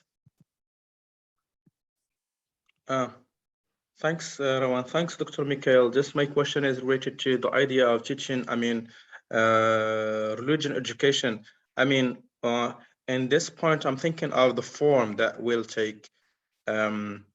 Is it gonna be like teaching any subject like mathematics, history, or what? Are we going to teach like morals? The morals, or to teach them, let's say, inductive form or deductive, like giving them instruction, religious instructions, how to behave, you should behave this way, not in this way, and so on and so forth, or how it will look like. Because to my mind, and when I always think of, the experience, of teaching the Islamic education in the Islamic countries, we can say it's always create a kind of conflict. This conflict at the level of the self itself. It's not just conflict between the self and the other, but conflict at the level of the self, of the self. It's like a kind of monologue. Every time there is give and take. We learn, from example, in school how to behave correctly, based on the Islamic religion, but when we go outside, we cannot behave this way. And this creates another problem, would say, turn us like a hypocrites. And then we abandoned religion. So, for example, a lot of people, I mean, adults and youth, they don't believe in certain practices, religious practices, because the way we were taught religion, I mean, religion, religious morals, teaching, and so on, was, let's say, not in that good way. So it creates, let's say, overlasting dialogue between the self and the self. It's a dialogue, conflict. And if you create if you have dialogue, if you have conflict at the level of the self, you cannot, by teaching religion, you cannot solve, let's say, problem with the other. That's my point. Thank you.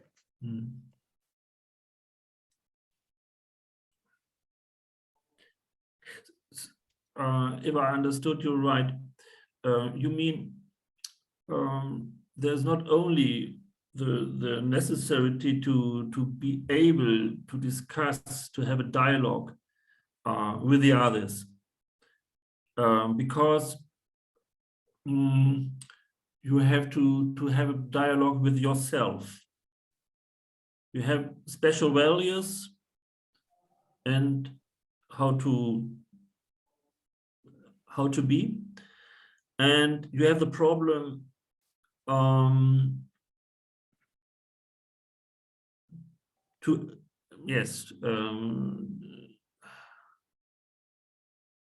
to be clear with your own values. Sometimes you decide yourself in another way, and you know that's not the right way, and you feel it and you know it. I think this is a very important point, because I have spoken, not about the internal conflict between right and wrong behavior. I've spoken about the necessity of the dialogue between groups, between communities. But I would say what we have to learn is to try to understand, I say, the other side,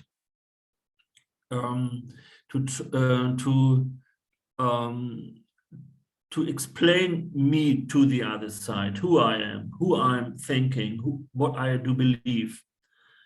And I have to translate it in the language you can also understand. Perhaps my language of belief is not the same language of your belief. I have to look for bridges of understanding. But this is not, the first. The second point is, I think it was Abderrazak who has spoken about the postmodern personality, to be able to switch, to live in different situations and how to move in these situations, how to decide. This is a special competence we have to learn. This is a hard learning, because if you are living in a homogeneous society, you know how you have to behave yourself. You don't need to understand it why. It's enough that you know how. But if the situations are changing, you have to decide every time new what is now the right way. This conflict is also the conflict in your brain or in your heart. You have to decide what is the best way for yourself in this special situation. And perhaps the postmodern personality is not only the personality to live in different parts of the world, it's also a way to live with oneself. To be able to explain the reasons. How do I decide in this case so or so?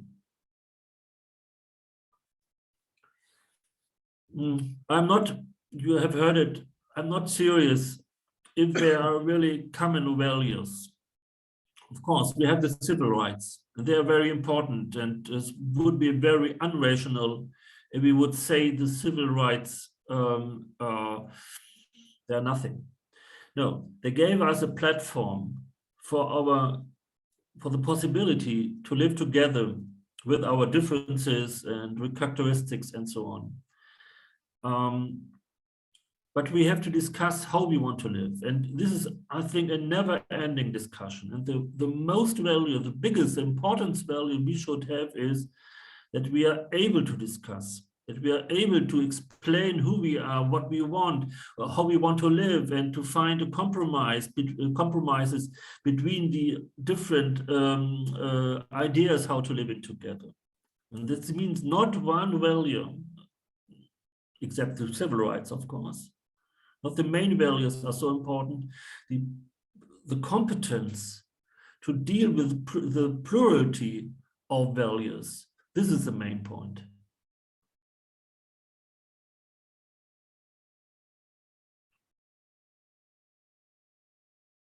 I hope it was a good answer to your good question. Yeah, thank you so much, Dr. Mikhail. Could I, or just, let's say, tell everybody finish his or her question, and then you will react. Thanks. Okay, thanks. Thank you. Gani, you raised up your hand. Thank you, Professor. I have just shared a verse in the chat. Okay. The first translation, I don't know if it's German or not, but I found it, and we can follow the English one, which is blue. O mankind. Here he's talking to in the Quran. Sometimes he says, "O believers." Okay. Here he said, "O mankind." He is talking to all people. Okay. Indeed, we have created you from a male and a female. Here, male and female. It means that we one father and one mother for all the people. Okay, mankind. And here it's a kind of taking your consciousness, our consciousness, to understand that we are brothers and sisters in humanity. This is the first point. Okay, then we made you peoples and tribes traveling and through time, peoples and tribes. Each people and each tribe, of course, has cultures, religions, languages. Different things, heterogeneous, and then that you may know one another. This is the point. Okay, this is the point. Here, this word reflects the purpose of or the what God asks us to do is to know each other, to establish such a kind of interacting relationships between each other. And then it's not because this is our religion we will be good. No, he said if I'm a Muslim, this doesn't mean that I'm superior to other people. That's why he said, indeed, the most noble of you concerning his measure, his measure, God as God, in the sight of Allah, God is the most righteous, piety of you. So here, this is, I think, this is the norm. You have to take care while you are dealing with others, that you have to be to fear God, to remember Him while dealing with others, in order to establish such kind of relationship. Okay, I think this is related to what you have said, because you mentioned many times that no, we have to know each other, we have to make acquaintance with each other, and so on. So do you think that this is a purpose? This is a purpose of education, and is to establish the bridge which connects between all the opposites. You understand?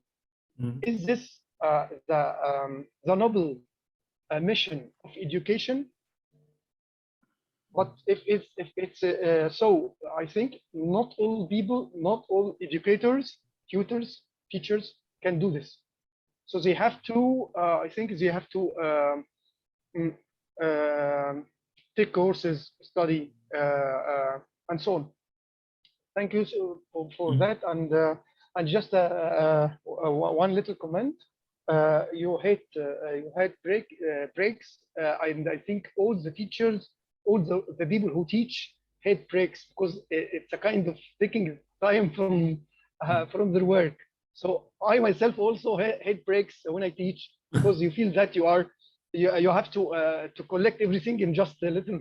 So thank you so much, Professor, and thank you for the two sessions. They were very informative, and they are related to each of us, each one of us. Not only special disciplines or fields. Thank you so much. Yes, thank you. Yes. Yes, I have a special understanding of teaching, because many things you can read in clever, thick books, but what we need are rooms for discussions, and we need the time and the place for discussions and to explain our different ideas and opinions. And it's very important to read the books, but it's also important to speak about them. And I hope that I have gave you room, enough place for your own ideas and opinions. Abderrazak, do you still raise your hand, or have you forgotten to put it down? Yes, Victor, sorry for asking so many questions, and okay. Yeah, so I'm sorry for that, but just to clarify one idea. So if we agree that we need to introduce, let's say, religion education to, let's say, to learners, so at what age should we do that? Because yes, it depends on the age category, and starting from, let's say, just trying to reminisce or go back to my experience in learning about religion, and learning about religion. Yes. So into two different age level, I got introduced to religion, my childhood, and they learn nothing about it. It constrain and limit also my choice, how to, let's say, how to build identity. It's imposed. Let's say my religious identity was imposed on me like any other people in the Islamic world. So it was imposed because it's a reframe and frame the way you think and the way you behave, the way you view the other. When it was introduced to me, it was like in higher education at the university, and it was comparative religion. It had nothing to do with morals, teaching, the Quran or Sunnah or whatever. All that we learn is just comparative religion.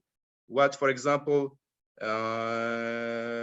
Jewish have, what Christians have, and what Muslims have, and what this every group, I mean religious group, have in particular. At that certain point of time, I decided what to choose as identity, as one who can coexist with others different from him in terms of culture, in terms of religion, and so on. But before, I look at myself, for example, to be unique, and my uniqueness is the right one that everybody should choose to hold as a doctrine or belief. Yeah, so that what made me think of the age and the appropriate age to introduce this religion education. Yeah, thank you so much. Yes, thank you for this question. The religion education starts with a birth. When you speak into the ear of the young born baby, your confession, or if Christian baptize their children, religious education starts with birth. But in the kindergarten, for example, the experience children this age make are this. They know that they have an old tradition. Yes, they have Christmas, for example, and there's something with little angels, and there's they know they take part at the events of the Muslims, and if they are Muslims, and so they are born in a situation, in a family, in a religious family, in a religious tradition, and they're part of it. It's so yes.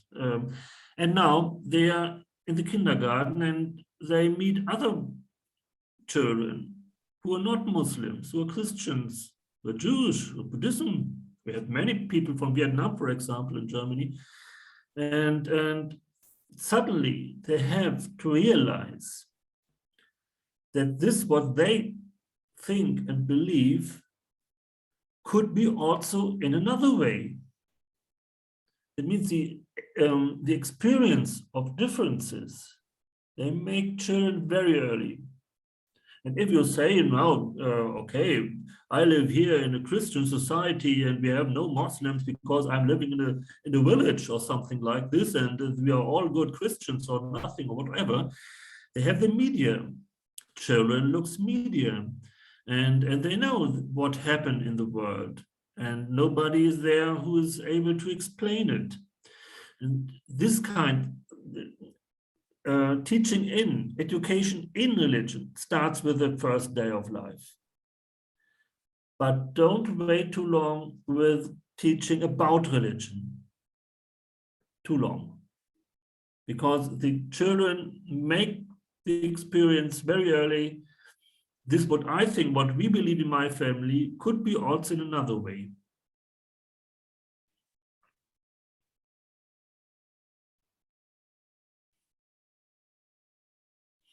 Yeah, we have 2 minutes, and I have one. It's only 3 minutes, and it's a very short movie, and I love this movie. And at the end of my 2 lectures, I would like to show you this little movie, 3 minutes. It's a little story about differences and so many common things between us, and the difference sometimes not so big everything.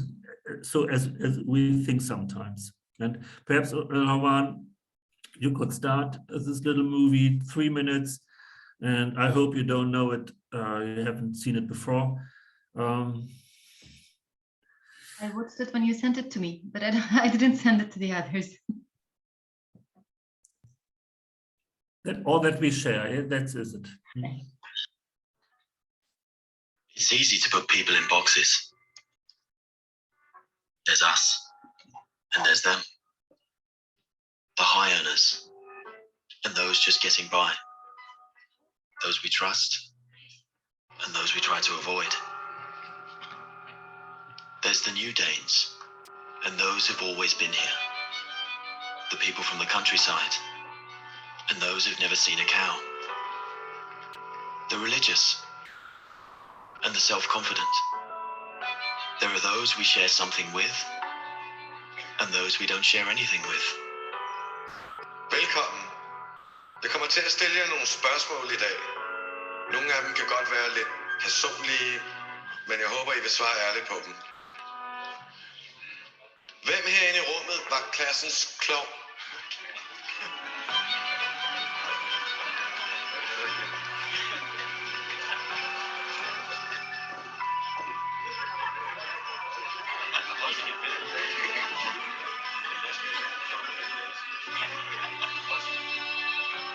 Hvem er bonusforældre?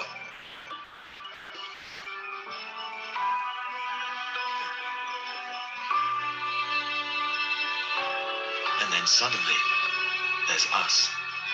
We who believe in life after death. We who've seen UFOs. And all of us who love to dance. We who've been bullied.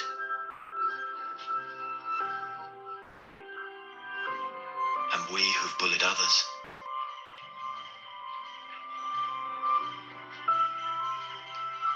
And then there's us, the lucky ones who've had sex this past week. We who are broken-hearted. We who are madly in love. We who feel lonely.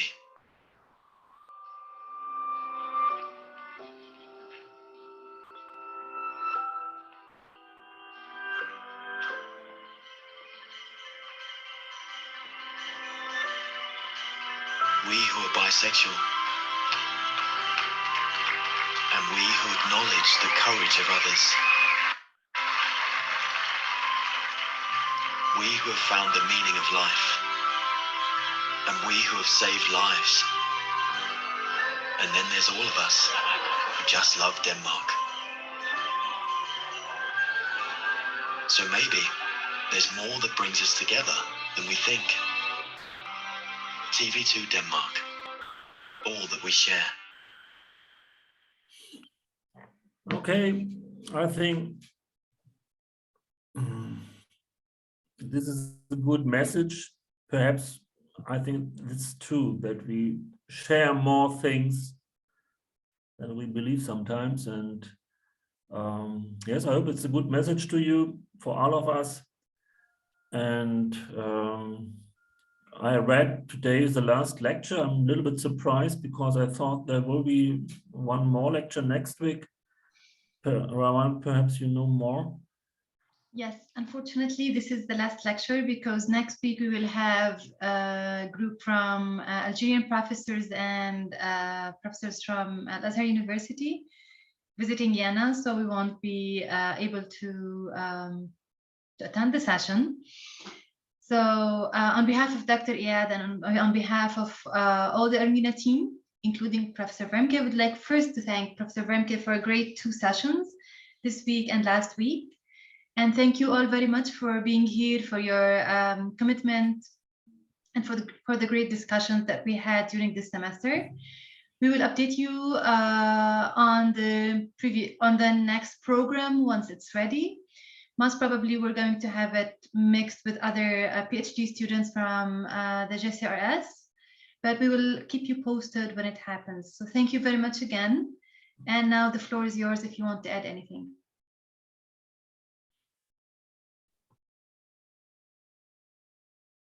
Yes, thank you to all of you. It was a very interesting time for me, and I thank you for your patience with me. And yes, I hope you will come to Jena, or I will come to you and visit you. Perhaps in the next months we make a trip to Algeria and to Gaza, and perhaps there are some possibilities. I would be very happy to meet you personally and not only in a digital way. Bye-bye and have a nice evening and have a nice day, Kimberly, and see you soon. Thanks. Bye-bye. Bye-bye. Thanks, Dr. Mikhail. Thank you. Thank you. Thanks to everyone.